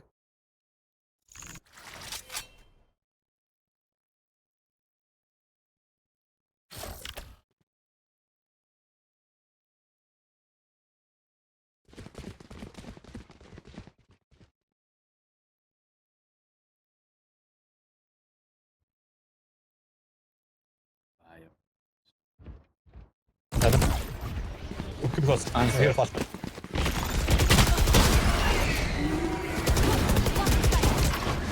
Blinding space. Dead. Right, carry Heaven, okay? Elbow. No, good.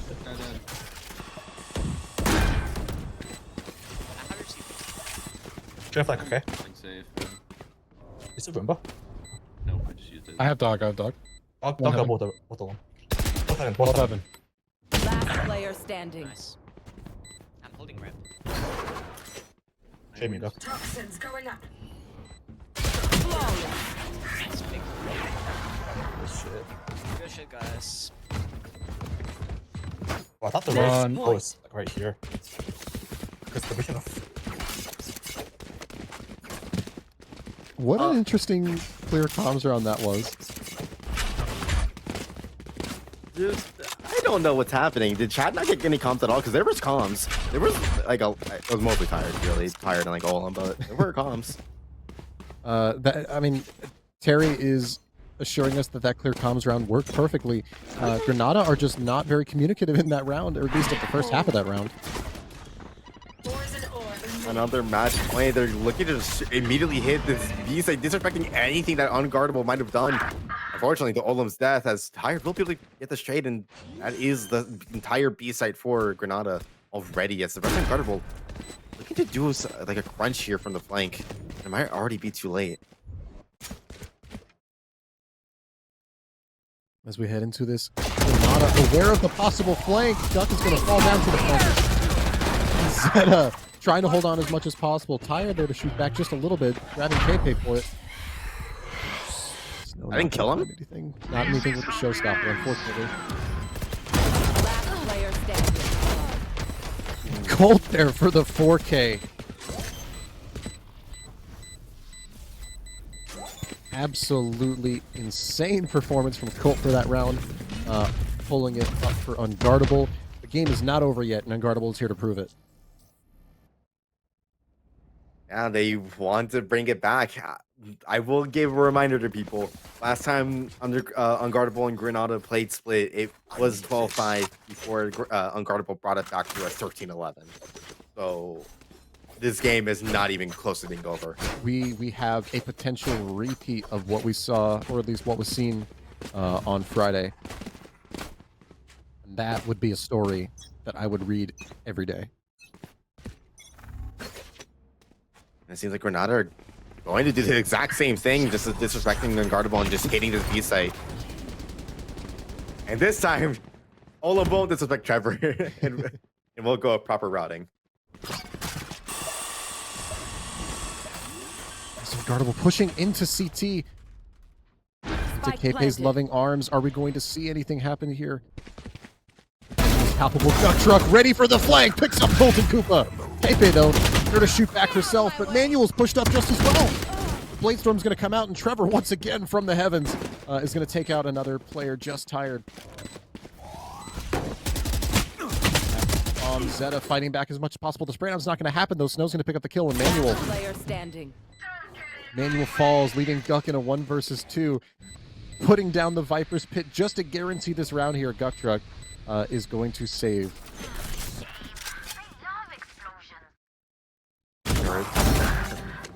Oh, ooh, Guck just managed to get before the round end.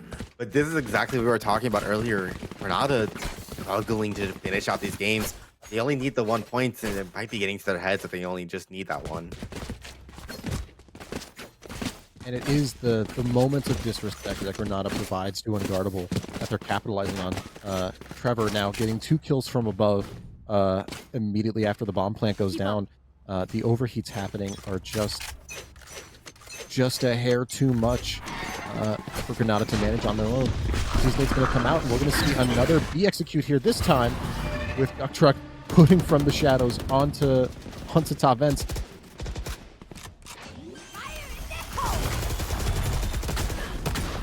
Oh, Ola, Zeta getting a kill with the aftershock at the Trevor in heaven. We see Ola pushing their spawn with this Raze ultimate, getting a kill to Kepe, who should have been knowing that they were there. All of Unguardable are trapped inside this heaven area.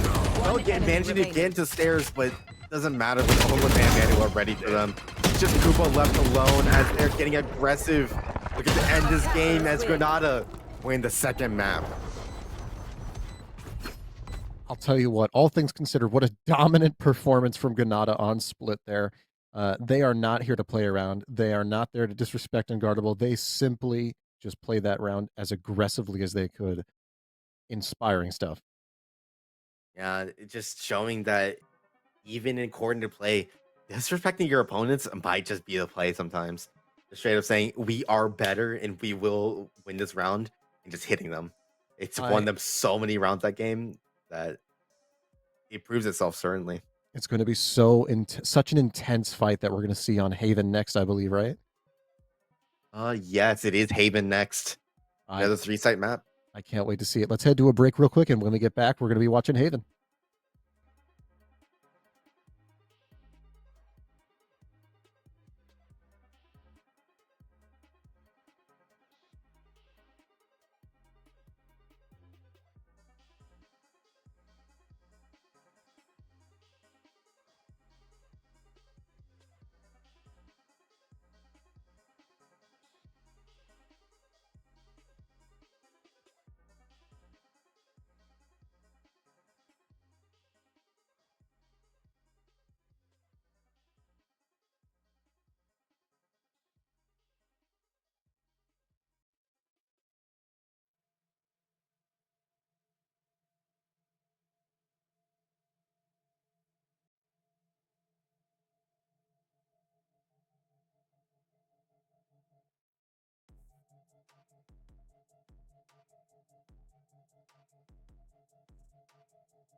Welcome back, everyone. We got another map 3 of the best of 5 Masters 1 Grand Finals coming up. It's been so much fun. Yeah, it was definitely a match. That's for sure. I think a lot of amazing plays coming out from both teams, really. And I hope that match didn't go to Unguardable. Say that again. I'm hoping that Unguardable didn't get to their head, get into their heads this map and that last map, and will be able to reset themselves for Haven and be able to bring out their coordinated play that we're used to seeing from them. Yeah, I fully believe that coach our substitute coach day overheated for Unguardable is going to be giving as much of a pep talk as possible, especially for the players on Unguardable that need that energy to perform as accurately as they can. We've all heard the we've all heard the comms rounds where Snow is going absolutely wild in the voice chat. I would love to see some of that heading into this next map.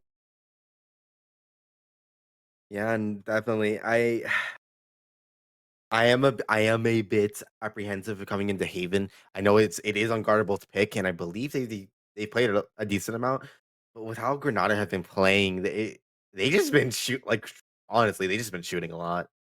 And Haven has a lot of long sight lines that are perfect for an Alon or an op. Yeah, they got it's going to be up to Unguardable to predict these sort of things ahead of time, and make sure that while still doing their best to work their own playbook, adapting it to counter these longer angles. Yeah, and hopefully they can do it. It is the standard play to already play as if they have an op on Haven, just because of how prevalent it is. But we'll see how well they can do it, especially with how aggressive Manuel has been playing pretty much all day today. We're gonna have to see how they manage to adapt to it if it does come up. I mean, even with the operator, Manuel and Olam have just been absolutely pushing, holding W key, getting everything they can. As we head into Haven, uh, I'm just currently thinking about how much strategy is going to go back and forth between it all.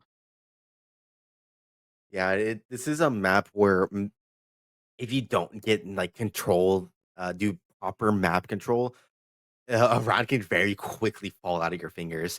If someone on A lurk manages to get a kill, that can easily lead to a round loss, or getting a garage, like breaking all the util and garage from the sentinel, can just force a team to play a way that they really don't want to. Like it's so easy for something to just happen on Haven, and then the entire round just snowballs from there. Well, let's see how we're going to plug up those potential lurk holes here as we move into the agent selection for Haven today. Looks like we're seeing some really solid setups here. Olam on the Neon. Of course, you're going to see that. That's a classic from him. Once again, Unguardable opting for the Vice instead of the classic choice of KJ. That might actually, that I like the Vice. Don't get me wrong, but that might come to bite them later, especially on their defense. But Vice on defense just can't cover nearly as much ground as KJ can, and like I was just saying, a round can very quickly slip from your fingers from just a single play. It doesn't even have to be a kill, just by taking some portion of the map, forcing the enemy team to re-clear it, and just lead to a very, very lost round. Right. I think we should be expecting to see Unguardable gaining information through aggression on their defense half, looking as much as they can to find all the space that they can and push out far, and make sure that they know at all times where at least some of the Granada players are. Yeah, I will say I am a bit surprised they're playing Granada are playing the breach, especially with manual on it. It wasn't something I was expecting. I was expecting them to go for like the double duelist, the raise, not the raise, the jet neon was something I was expecting, but I Right. do like the breach pickup. It will help them stop a lot of pushes, doing the classic breach stun on A main round start. I mean, I can't be terribly surprised by it, uh, just on the account just on the accounts that Breach is just so influential on Haven. The centralizing of the Breach, holding typically behind like B Gong or towards A Link, just provides so much value throughout the round, especially the early round to the team. I think this is much more of a strategic decision than an ego decision. Yeah, definitely. Now, oh, I do want to talk about the Yoru. Yeah, of course. As shown by the what was it, rankers, the rankers and what team was it? It was Vitality. Vitality. The Yoru on Haven can go very, very hard. And as I know from Unguardable, they've been practicing with it a lot. And Snow is a good Yoru in general. But there is a lot of potential for the Yoru to go wrong, just not being able to use the util correctly, or even just TPing at the slightly wrong timing, and Granada being able to benefit from it. We've got to see how Unguardable have adopted the Yoru into their team properly. Yeah, I mean, we have seen the star power that Snow can push out here. Maybe this Yoru pick is a show of aggression, a sign that Unguardable has shaken off the dust and recollected themselves for a dominant performance in Map 3. That's what I'd love to see. That's the story I want to read. Yeah, definitely. I'm hoping for Snow to pop off this map so we can bring it down to a really close best of 5, and you will see that soon. As we go into the fly-through of this map, as we load into it, I'm going to predict that Unguardable win the pistol. You're going to predict they win the pistol? Mm-hmm. I agree. I personally say that Unguardable has they've had some really solid pistol rounds throughout this entire best of 5 so far. I believe with all my heart that they can win it, especially when we talk about pistol. Obviously, Killjoy is going to be pretty influential, especially for it. I do think as we get into our map here, have it's going to be really beneficial. And we're going to see how exactly they manage to do it here. Unguardable going for a heavy mid push. Already taking all of that space, doing exactly what I was saying earlier, that doesn't matter a lot. As Snow's already going to take a decent amount of chip damage. That Molly is preventing them from getting onto the sites. Very quick round for them as the rest of Granada are completing. They're playing for a complete retake as the rest of Unguardable are going for an main push. Such a fan of this. Now, all 5 of them are already over there. Granada are facing this area. They will have the mod to stop them as Olam is creating so many people playing. Paranoia coming through. That's ace denied by Zeta. As Granada are very dominantly starting this map. I'll tell you what, such a solid start to the round from Unguardable. They caught Granada off guard entirely and pushed them back into such a position. All that needed to happen, we pushed through manual, we win that pick, and we win sight. Unfortunately, they just got cold feet there for just a second too long and couldn't make that round happen. Honestly, I'm a bit disappointed that Unguardable didn't just completely push through A Link to A. Yeah, absolutely. I'm thinking that Manual couldn't have held on much longer, preserving as much util as they did. So you're not getting aggressive again. Just unfortunate shock dart missing coming up the tire. As Almost trying to get whatever spam kills they can. And unfortunately, going for the TP. As Tired is trying to get whatever kills he can in return, but that will be a gun pickup for Snow. Tired will fall, and suddenly this eco round from Unguardable is looking very winnable. Side hit coming out, the paranoia through. Unfortunately, that's Snow in the backside. No, taking no prisoners. Snow for the 4K. Unguardable is done with what Granada's doing. They're here to play their game. Remember what I was talking about? This very quickly a round slipped through their fingers. All of them dying there, getting Snow that Phantom just snowballed that entire round into their win. An eco win for Unguardable.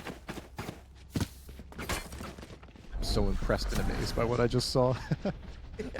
as Unguardable turn the game back in their own favor as Granada gets pushed onto an eco. See, Granada doing another aggressive play. It's all of them gets a headshot kill on this push. Unfortunately, that star won't pick up anything. Olam running out of bullets. We'll get some chip damage though, as Gugtruck is already up into their flank. With no wall to stop him from pushing here. He has to go in fast, or else his timing is gonna be all but lost. And oh no, your old stopping manual from doing what he wants. Some chip damage onto Trevor, but that will be a completely free site for Unguardable. The aggression from Snow teleports back, and Gugtruck's gonna find the kill, make another headshot for a second. Trevor's gonna trade that out though, and now in a 2 versus 2 with guns in hand on both sides. It's now Unguardable's round to secure if they can. They're not aware of the second flank, as far as I know. But Trevor checks it. And Zeta's just on 10 HP with just a sheriff and a dream. I mean, if you're in this situation, you die to bomb. I'd look to die to bomb here. I'm not gonna swing. Yeah. Or it might just be looking to get whatever ult orbs it can, but unfortunately, we'll get a really headshot. Just to really rub salt to the wound. They finally noticed their best ball on the flank. I'm sure we'll fix that in VOD review. Don't worry. Unguardable comes out swinging and lives up to the namesake. What a stellar set of rounds that they've displayed. This corner, and if we're refighting C, if they aggress it, stand here and Omen blind them, and then we'll refight with Omen blind. Okay. These guys love to flank us. I'm just investing wall here if we're going for it. I'm down for it. Yeah, I'm down. In the future, I'd put it deeper. I'd put it like here. Toxins going up. Sunday. We ready? Yep. I need to be in front. I'm throwing CP. I'm getting ready to clone. Cloning now. All right, ready? 3, 2, 1. Flashing. I'll just flash myself. Third garage. Nice. Five dead. Orb down. Orb down. I'm facing CT. Garage. CT. One CT. Who is CT? You see who? Not sure. No, it's just now. Noise. I'm taking garage. Can we take garage? Yep. I can drone you. Yep, I'm mauling CT. Garage smoke down. I can swing off you, Trevor. Nothing in garage. There's 2 outside window. KJ +1. I'm playing close. I'm holding your grass. You guys focus window. Okay, I'll break. Oh, they stopped. Down in a second. Grass. Flank. Window. Nice. Unknown. Probably saving. Yeah. Window. I'm done. I'm fighting. Help KP. Wide. Right. Running away. He's gonna fight on flank. No They're time. broke. I'm fighting him. That guy fucking flew out garage. Cause you know. You see? Walk 1,000 miles so I could just see you. He died. Good shit. Unguardable with a renewed sense of energy. I am so excited for this game. They are certainly trying to get this SWAT DMCA'd, though.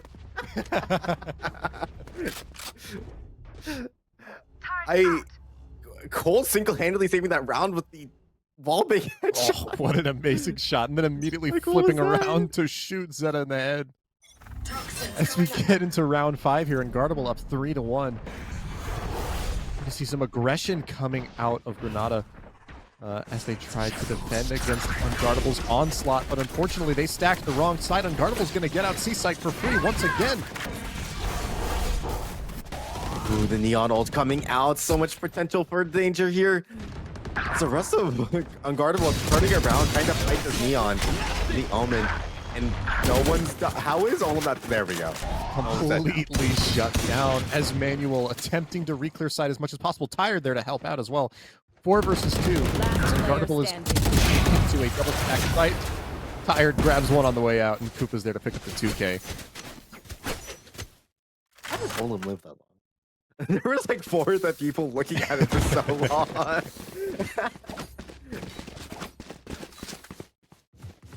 Yeah, we seem to have run into Granada's kryptonite this game. It seems like he can't deal with anything that Unguardable are throwing at him right now. I mean, couldn't have said it better myself. I'm at a loss of analysis right now. I'm just looking at what I'm seeing and I'm loving it. Yeah, it seems like Granada want to keep getting aggressive. Olum ego checking all of them. They should have heard that the Xeon was running up here. They didn't have that Vice ult. They choose to come over back to A again. Util comes up. Unguardable haven't shown any presence whatsoever. Olum is just waiting, sitting prepared. The drone's going to come out, and we're going to see the exfil. Olum trying to leave. Does take some damage for it. The flash is going to come. Ooh, we're going to see a trade of Sova ultimates. The Hunter's Furies go back to back. Olum's going to pick up Trevor. That gets traded out by Snow. The Hunter's Fury's not going to find anybody, though. And we find ourselves in a 4 versus 4 here. Manuel with such a well-timed stun there is going to pick up Koopa. Unfortunately, that paranoia didn't blind Graffiti as he managed to get a trade onto the site. He was able to grab this rest of the site. And Snow gets a sneaky kill onto Zeta. And unfortunately, not making enough attention. Guktruk in the flank as only KP left alive. It will eventually fall as Granada get to finally bringing this back into their favor.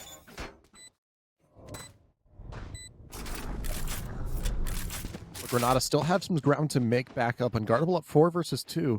Not unexpected on Haven being slightly favoring towards the attack side, but certainly the level of coordination that Unguardable's been putting out these several rounds is such an amazing feat. Yeah, seems like Granada's aggression is starting to get some value here.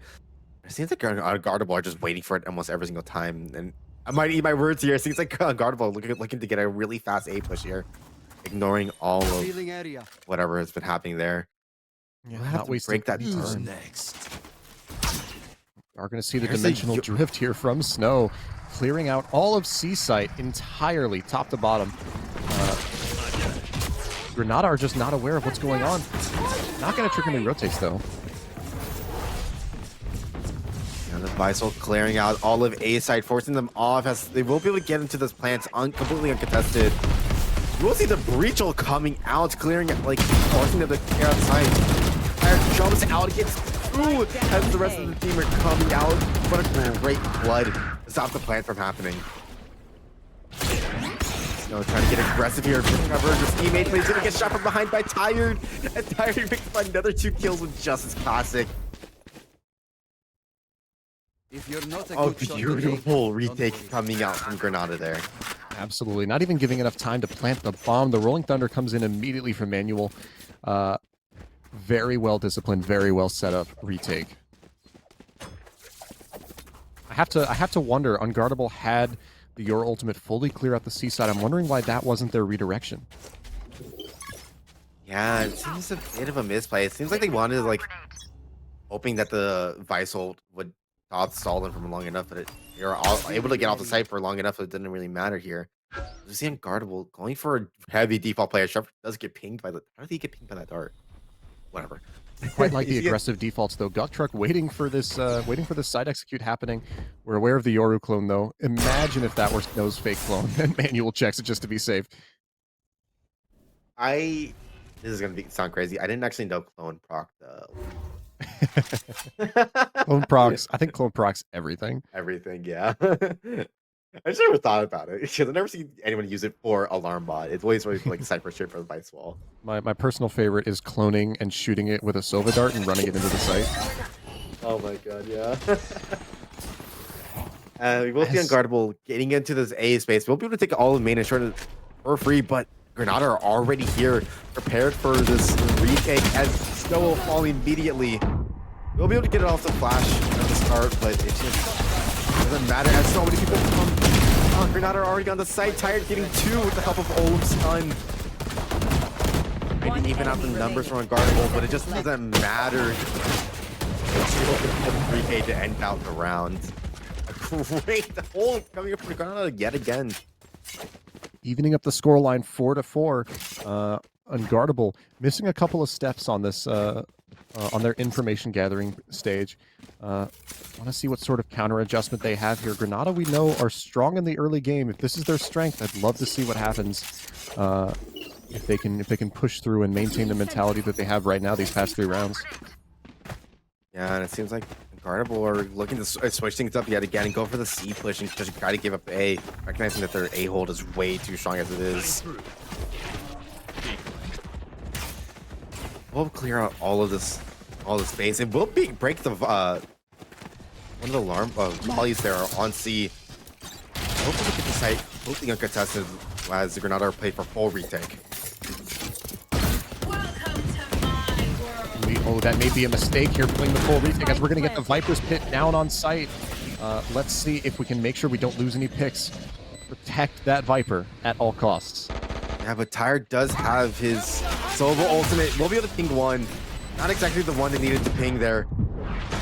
Trevor falling down to Manual with the aftershock backed by the Hunter's Fury. Util comes out, and it's absolutely amazing what we're seeing here. Granada, patient as always, come out with this retake. Just that Sova ultimate just corralled them right into the aftershock. Just such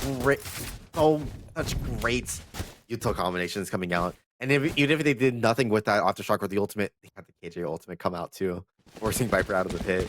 It was honestly unlosable round from Granada at that point. Absolutely. I mean, coming up with a plan like that, obviously it is not like you want to use ultimates, you want to do everything you can to push out that Viper ultimate, but the level of coordination, the level of timing between all of these pieces of utility and the ultimates is just insane. See, they can keep up his util combinations as the rest of Unguardable will come into A. We're going to get whatever picks again as he misses the dart. No. Tired, Tragedy. as always, proving humanity. We'll see Snow getting aggressive with that teleport. We'll be able to pick up with the kill on the Tired. Bit of a mistake for him to not just take it around and hold that fight. Emmanuel getting a early kill on this. They hold him already missing a shot on the vault time dash. As the rest of Unguardable will be able to get this plant down as the Granada is set up for this unfortunate retake. Fully cleared out here. Truck left alone in heaven. Good damage taken. And we're going to see, is this a potential save round for Granada as they play for exit frags? Seems like it. They want to save these guns. I don't think their econ is doing too well.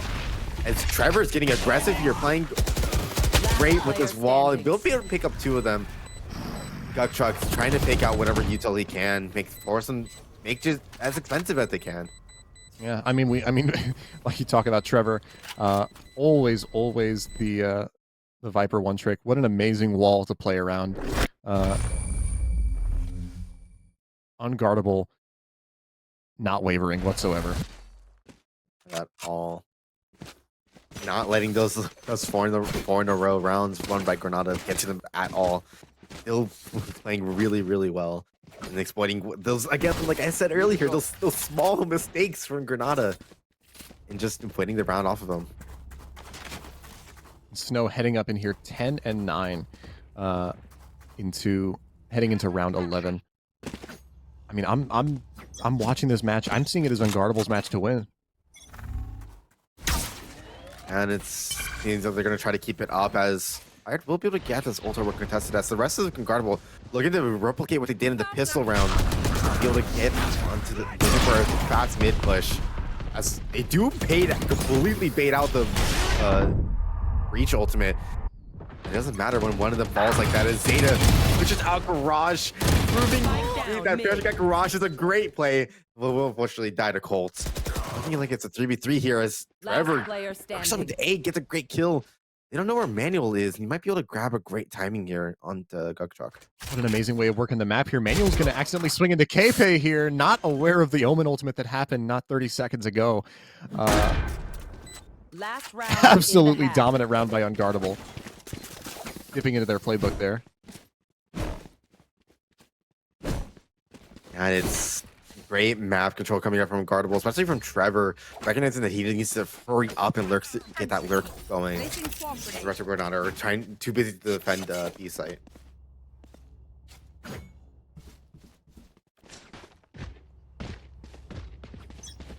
Unguardable posturing up for this C execute. I'm excited to see it. Who's next? But we have been giving Just Tired this orb every single round, farming the Hunter's Fury round after round. Once again, Unguardable fully clears out the C site, guarantees their safety. On the site execute, Truck catches Snow a little bit, but can't make the kill happen.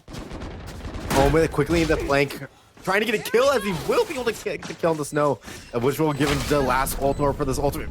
Shut down. Shut down. Well, they won't expect Tired to be in this flank yet again, as the rest of Granada are trying to get out of the smoke. As was like, they have no util to do so. They just have to 3-2-1 this at this point.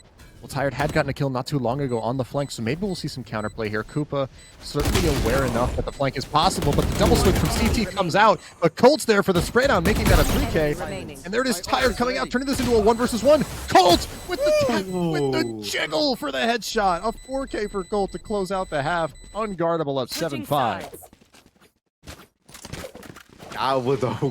Regardless of what happened with Snow in that ultimate after TPing, that was a really, really clean round by Unguardable. That high-low on the logs and Colt playing backside just sold that round for them. I'm loving everything that I'm seeing. Not just the intensity of the match, but the Unguardable we know and love up against a Granada that has been a dominating force this entire series. This is what we're here for.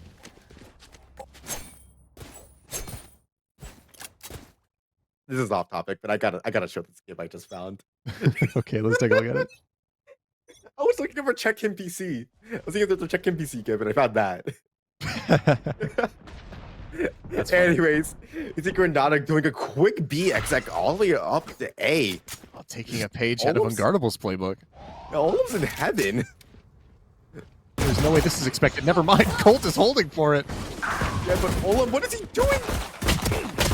Out, Snow with the fire between Manual. Damage gets traded. Hold for the headshot, swinging. What is this round? All left up to Trevor and Koopa, the dream duo. Volley goes down, and we're aware enough about Graffiti. Manual is 1 HP. Cannot afford to take any hits whatsoever. Enemy remaining. Last player standing. Putting down the damage left in a 1 versus 1 against Truck. 1 HP. Right in the smoke. Truck. A headshot for the round win. Granada take the pistol. Bro, what was that round?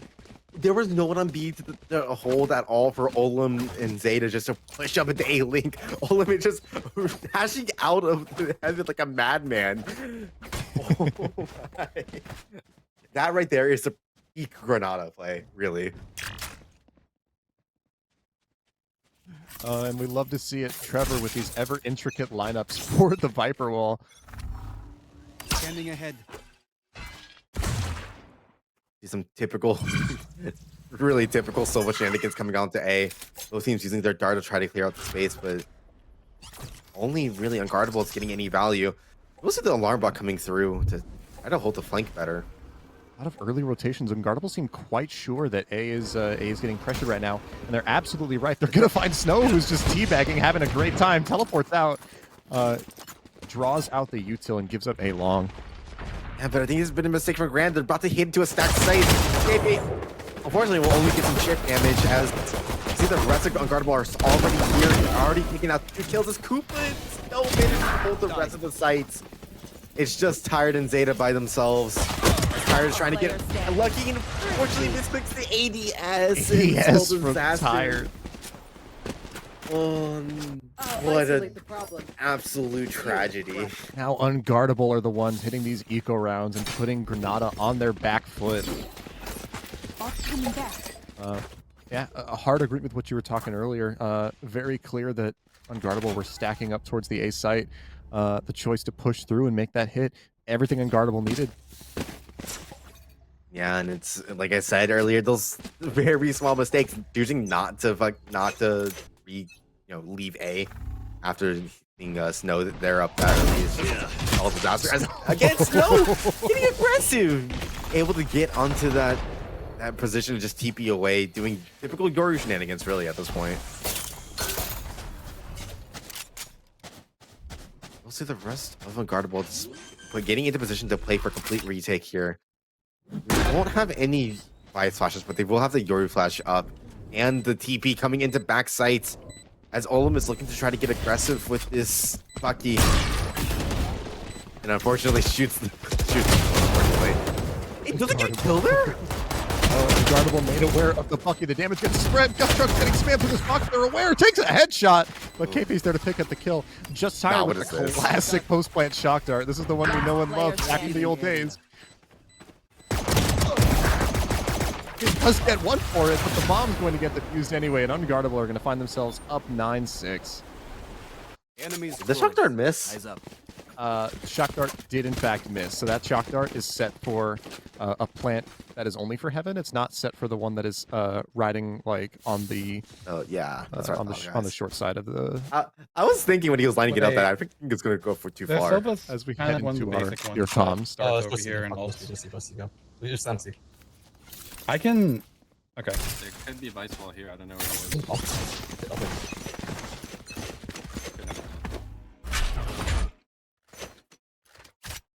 Yep. Close. Sorry. 1-1-1. Send it. Wait for 1 speed. That's backside again. Swing at the stuff. Yeah, I'm planning.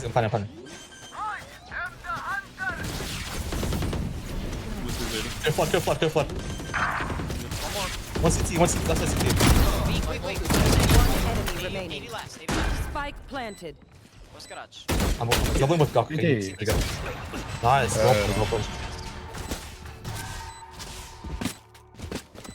On the long rounds, what did they play? Like 1 spear? Right? Very solid energy coming from Granada there. They are showing now definitely more respect for Unguardable and still just as much energy as before. Yeah, it seems they're not letting any of these round losses get to them. They're still playing just as good as they have been. It seems like, again, like they're just shooting.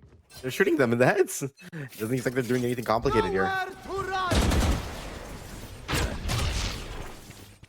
Early Hunter's Fury coming out here. Gonna find a ton of value in that. Util's coming out. We're once again hitting into a stacked site on A here. Granada deciding better of it.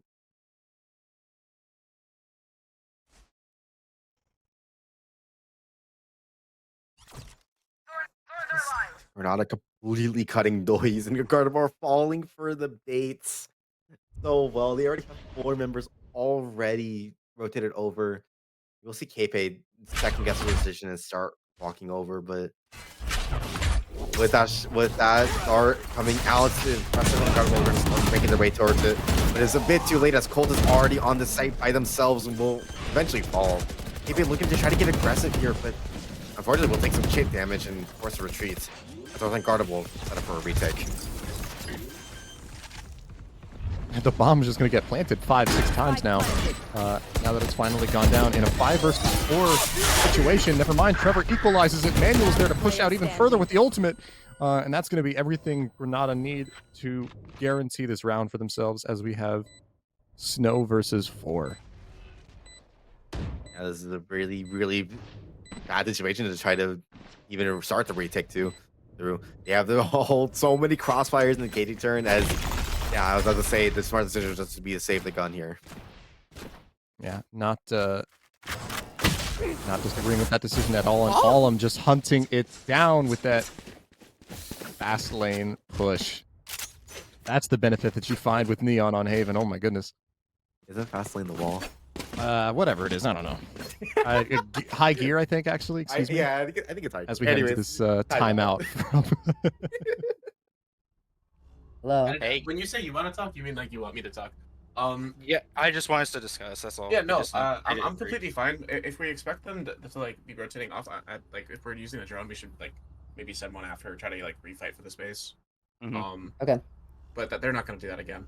But otherwise, I like the way that we've been playing defense. Really, it's just been the pistol that we lost by like 2 HP and an eco round. So, like, I think we just keep on focusing on our game.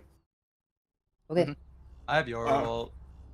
We should do something weird.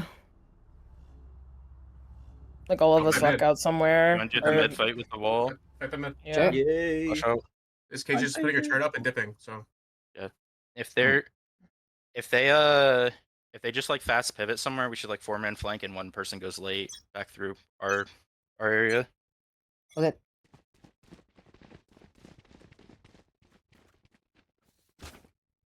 The vibes don't seem to be nearly as up as they were earlier. But nevertheless, we still have some confidence in the voices, though the energy isn't super high. We've lost a couple of rounds since then. Understandable that we be a little bit more focused in.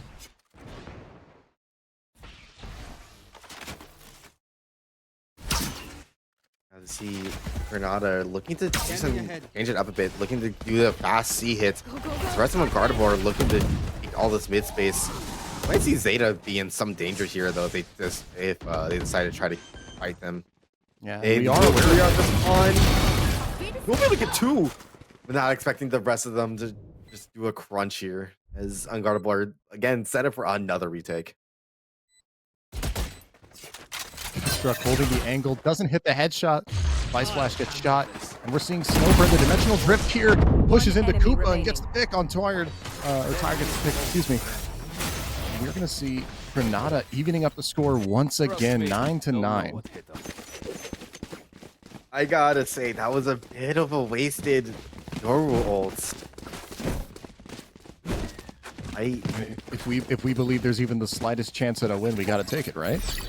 Yeah, but it was on an eco, and they already had what 3 down. You could just easily save that for a retake, like on this round instead.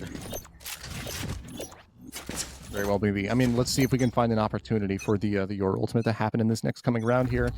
As Unguardable hitting their standard defense, Granada pushing up as fast as they can up into long. Colt barely just evades away from Ullum. We have our full execute happening onto AKP, picking out Ullum, making that 2. Manual trading out though, lightening the load. Now in a 4 versus 3, Granada have to hold this site. Spike planted.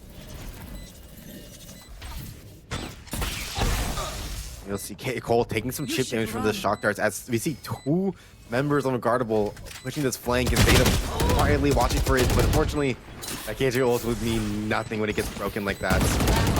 As Tired unfortunately outlines the head and will eventually fall as the rest of Granada just slowly lose around. And there it is. Unguardable have found their adaptation. They've found their defense. And once again, like you've been talking, punishing these small mistakes from Granada. Not aware of the lurk, not aware of the flank. I love it. Now, this is a scoreboard issue, but it is very funny to imagine Trevor having gone this entire match without dying or getting a single kill. We'll see what Granada decides to do in return. I believe on this round, they should still be able to full buy with their econ, and looks like they're going to go for a mid push here. I'm quite a fan of this, honestly. And we'll see how they manage to do it here as they completely cut noise and just walk. They did a difference compared to what they've been doing through these past couple rounds. I mean, I like it. It's a different thing that Unguardable have to react to and understand. And Ullum pushing all the way through is going to get cut off from their team.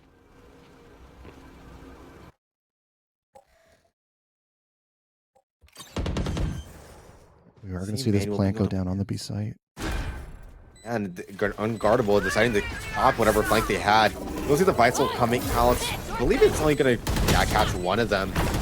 You'll see Ullum getting aggressive with his ultimate, pushing out as the rest of Unguardable coming out of a link. No more flank left for them as Mary will get Shorty in the smoke. We'll get some good chip damage on the snow. Tired, secure in main. The rest of Granada's in such a great position for this post plants. We're trying to get aggressive. We'll eventually fall to Tired as the rest of them are just handing the spike to the smoke. And a great post plant coming up for Granada. Yeah, absolutely amazing play. Now Granada and Unguardable trading round for round here, pushing back and forth at each other. very, very solid gameplay, and like the variation that Granada is putting out to their mid hit is very, very solid.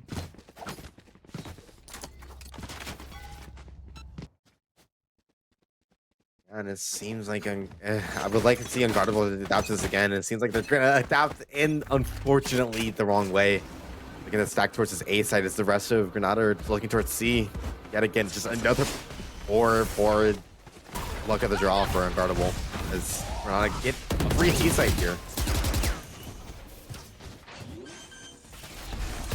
Does mean we have a guaranteed 5 versus 5 retake here for Unguardable, as Granada make 4 people push all their way down the long. Okay, you're gonna grab possibly even a little bit of information there. I wasn't fully sure. See, Tiger just you'll see all the time we need to prepare. Eagle's already coming out now as Manuel getting aggressive. All of killing kills and barrage. He's trying to use the trade with the classic. We see Cold by himself. We're gonna get aggressive as unfortunately he loses in the 1v4. Granada are gonna take up the advantage here as they go 11-10 into round 22. And it just seems like yeah, go ahead. It just seems like Unguardable. Just every time they need to adapt, they just unfortunately make the worst. They draw the worst card every time. Yeah, and it's not even Unguardable's fault. The setups that they're setting up, the setups that they're creating are really solid. They're going to defend the site that they choose. Unfortunately, Granada are just not looking for those sites. Yeah, no. Ooh, so having the op now, but it doesn't matter when Olim's already down short.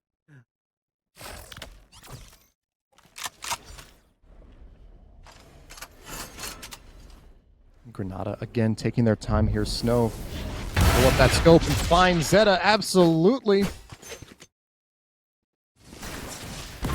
We're going to see this execute proc onto site now. We have one holding site. Pepe sitting in smoke, ready to hold. Gonna swing out off the dart, but unfortunately Olim's there to help support.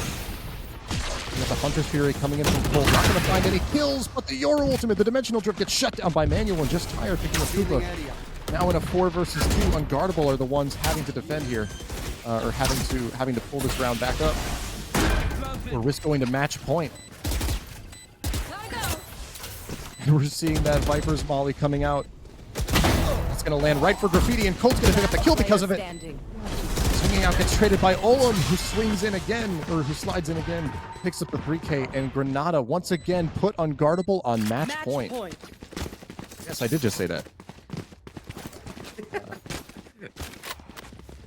And it's a bit rough now because Olim Manuel seem tired, just seem all awake right now, and they're just shooting really well as we come into this timeout. Have been working perfectly fine, but we're not dying for free on site. Okay, so 15 seconds left in this pre-round. Let's lean more towards the C side. Aim to live on the A side of the map. We get a free pick. Let them take the site. They get bombed down. Our retakes have been flawless. Okay.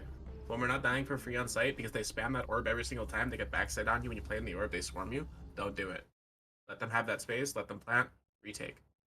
Alright? Reinforce the C side, play retake on A. Alright. I can have like a quick rotate TP over towards A if need be. And I'm gonna go C. Let's have our Yoru play A because he can TP out. Because we're trying to live on A. So we'll have you be like our info on A. And our fast rotate to C. Because we're playing to hold C and retake A. Sure. Yeah, like we got that pick for free last round. So keep doing that, get that pick for free, and then retake.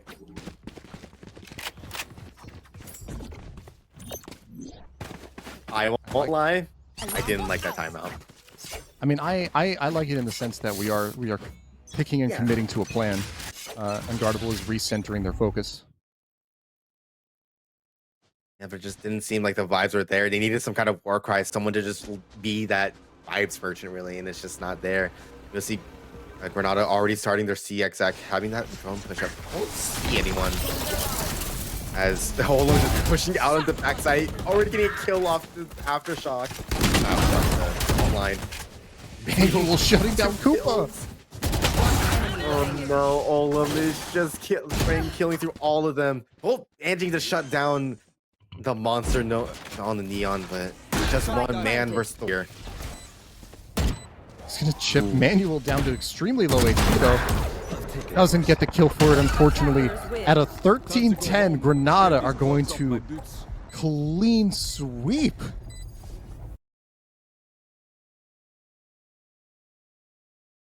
GG's all around.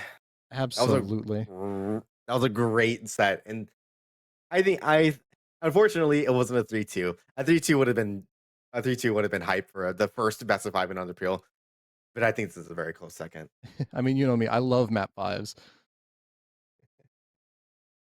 What an absolutely amazing series, though. I mean, a show that Granada is not here to mess around, taking out Unguardable, one of the most solid legacy teams that we have on our list. Yeah, especially with how long they've been together. It is a good feat to be able to just take them down, especially as handily as they did. Well, and that speaks just as well to Alum and Manual.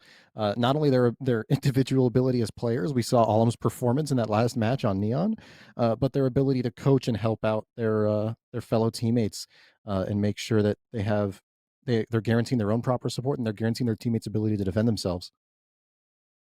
Definitely. I expect I might be cursing this. I'm gonna knock on wood just in case. I expect Unguardable to pretty easily, not easily, obviously. I expect them to win Masters 2. Straight up. As I don't think a decision has been made yet, but I believe the Masters 1 winner can't participate in Masters 2, so we can't have another Golden Road. So I expect Unguardable to keep improving throughout the next 4 weeks and be able to just win Masters 2 as handedly as Granada win this game. And we see here we see her firsthand in chat. Snow says we'll be back. That is the attitude that I love to see.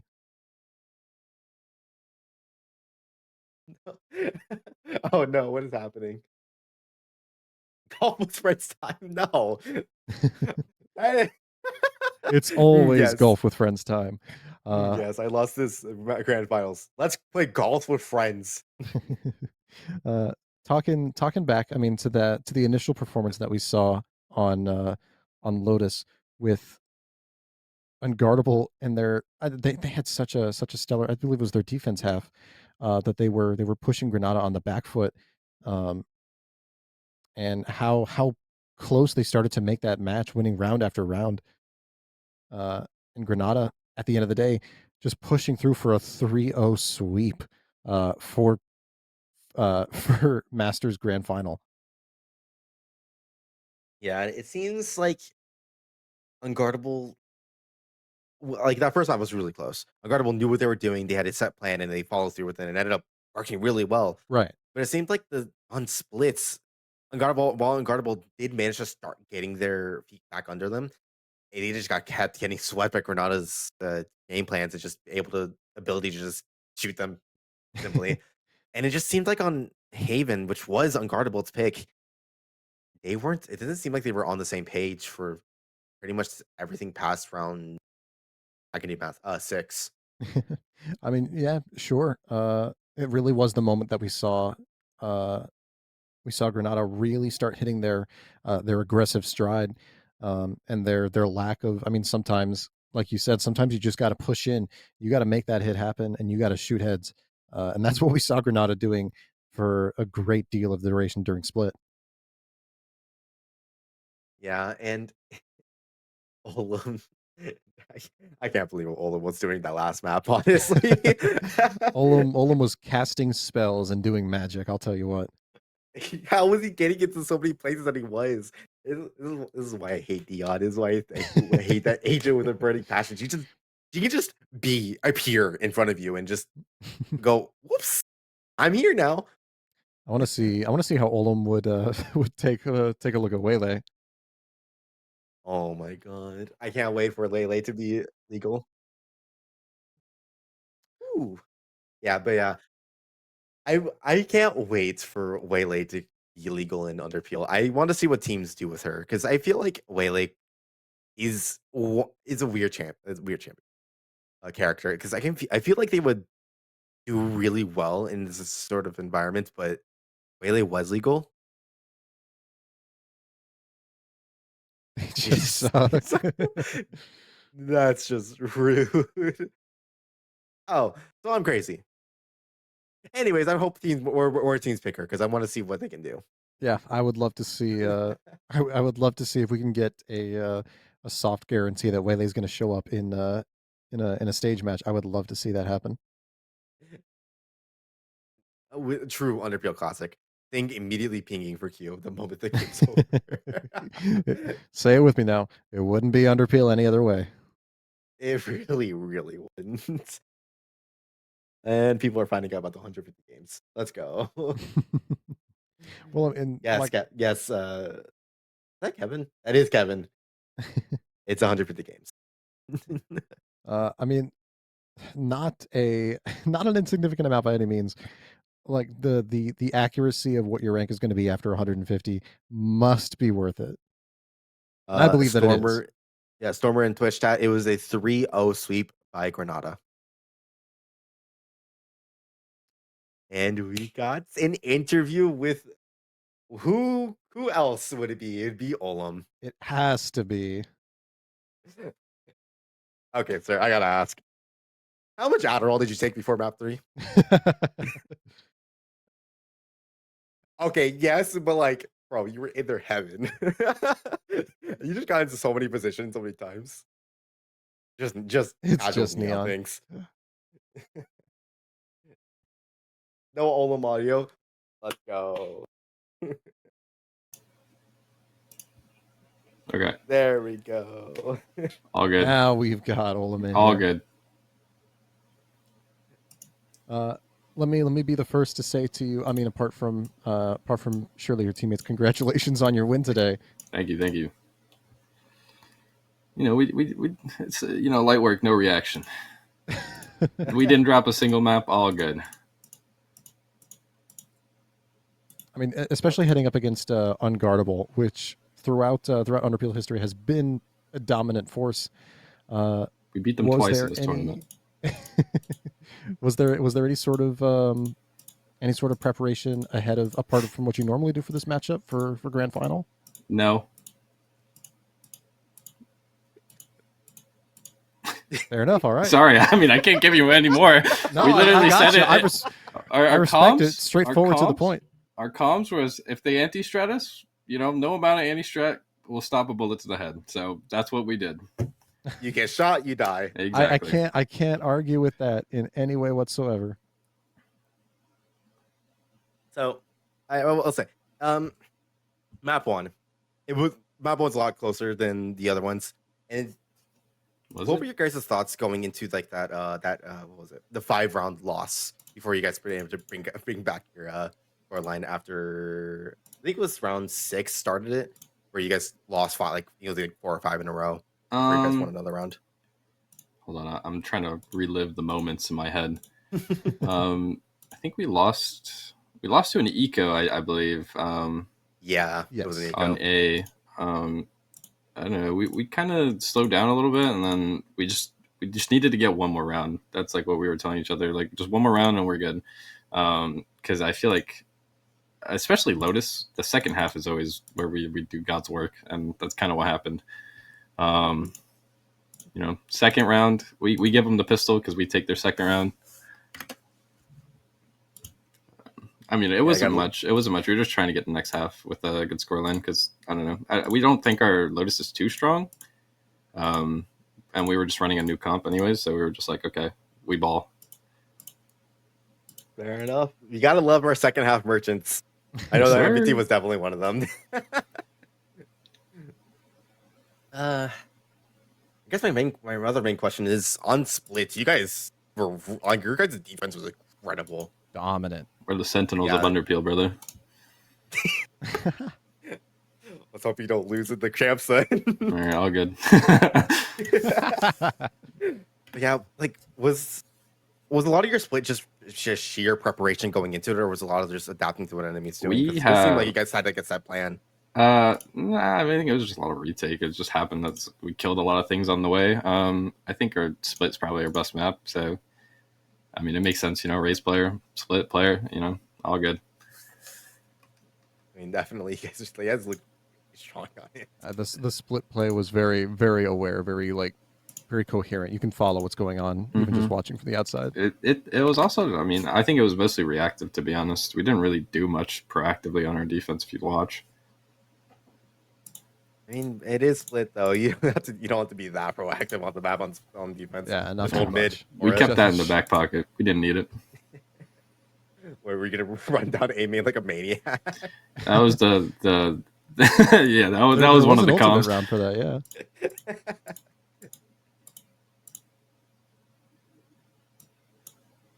So this is more of a comp question. Did you guys ever consider doing this is for Haven? Did you guys ever consider doing double duelists with manual on like a Yoru?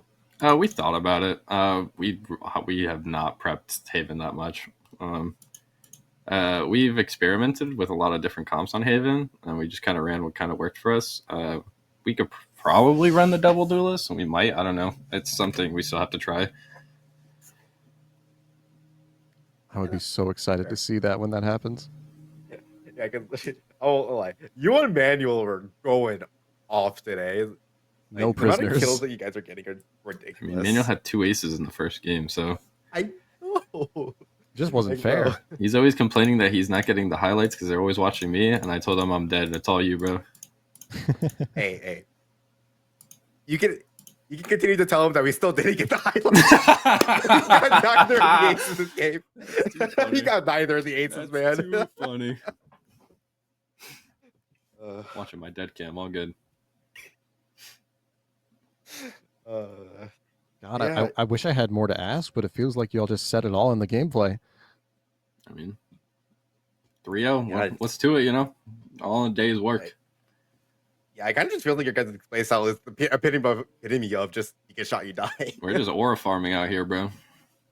No, seriously, especially with again, I'm just gonna bring it up again. You're Neon on Haven. You were just running at them. I mean, that's whenever you see me on Neon, the game plan is Olam go in. You don't even need to get one. Everybody else will get the rest. Well, and especially that attack pistol round, sending yourself all the way up into A heaven. Yeah, bro. He said, you want to go through B? And I said, okay, I'll buy wall. And there I was in their A heaven. Yeah, and he dashed out of it and died. But they won the round. I mean, it's hard to shoot when you have a Neon just in your ear, like buzzing like a mosquito. Mosquito with gun. Mosquito with a gun, indeed. I mean, that's all the questions I really have. Everything I got it. I wish I had more to ask. But was there a the last thing I'll say? Was there a specific point, and if so, when that you as a team had realized this series is effectively locked in? Like we're going to win. It's just a matter of time. Yeah, before it even began. So, you know, like we beat them the 2 days prior. We were just like, okay, 3-0. I was surprised though that they got the first 2 map picks. That did throw me for a loop. And I was like, maybe Haven they can take, but I was like, it's pretty locked. Mm-hmm. You guys were all very confident on Lotus as well? What was that? You were very confident. Like, obviously you were confident on Split after Friday. You had the same amount of confidence on Lotus as well? All right, we changed our comp right before the tournament for Lotus. And it worked really well that day. And I think it was against Kobas's team, if I can remember, Zonk. And it worked really well. So we had like pretty good confidence going in. Nothing crazy though. I mean, Split for us, it just feels like a guaranteed win. So nothing like that. Hope it doesn't bite you in champs when you get lose on it. Like what TP and Sundals was a G2? I think it was G2. It must have been, yeah. Somebody, I don't remember. Whatever. Hope you're not cursing yourself with the Sundals comparison. Now we're just the clout team, no? Clout team indeed. Yeah, that's all I have for you today. Mm-hmm. Yeah, I'm fresh out of questions. Hey, thank you, Olam, and congratulations on winning the Yeah. first Masters and winning a free ticket to champs. Oh, good. I mean, Yeah, hoping the after party's super fun. Yeah, just shout out to Guk, bro. Super sub. He's been there the whole tournament. I mean, unfortunately, due to some ruling, we can't really keep him, but huge, huge player for us. All right. Thank you. Thank Have you. a great night. See you. And that's that for Masters 1. I mean, like, what an exciting and decisive victory and matchup entirely. And it was great matches. I will definitely be rewatching this at some point because some of those clips are ridiculous. Absolutely. Yeah, just let me do a quick reminder for those of you who weren't watching at the time. We have the season 7 info channel open for any info that gets released for season 7. Right now, the only piece in there will be the player game requirements for ranked. That's going to be 150 games. Whether or not you'll meet it, that's up to you. But that'll be in there. Any info that gets released further on will be released there. And we have a town hall meeting on the 15th of March. That is in the events tab already. That is a Saturday at 7 p.m. And yeah, that's everything. Thank you, everyone, for coming here. Thank you for the players for playing. So much. Yeah, and again, congratulations to Granada for a really good first best of 5. What an absolute, like, truly couldn't ask for, well, 3-2, we always love it. But you couldn't ask for a more fantastic content and fun-filled matchup for our best of 5 today. Yeah, I will say it's either you go for a 3-2 or a 3-0, in my opinion. Yeah, I mean, 3-1. It just doesn't sound right. Doesn't sound right. It's just a bit too long, and it just feels like, oh, we got the one map because of, I don't know, prep diff, but like 3-2 though means it could have gone either way, and then 3-0 just solidifies the fact that it was. Either way, the 3-0 that we got today, though, has to be just, oh, chef's kiss. Amazing performance by both teams. Another thanks to them for putting their best foot forward and leaving everything on the server. Just absolutely amazing set of games. Of course, thank you to the production team that's been working behind the scenes to make sure these matches run as smoothly as possible. And especially the viewers who have been there supporting the entire channel with your viewership. Yeah, this tournament was probably easily one of the best and out of all the tournaments we've had, especially just in comparing Masters and Masters. And it starts with the players.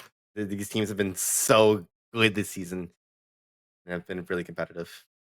Absolutely. I think I am out of things to say and announce. So am I. With that, we will end the first Masters. And congratulations, Granada. And that'll be all from us at Underpeel for this week. Thank you all for coming out one last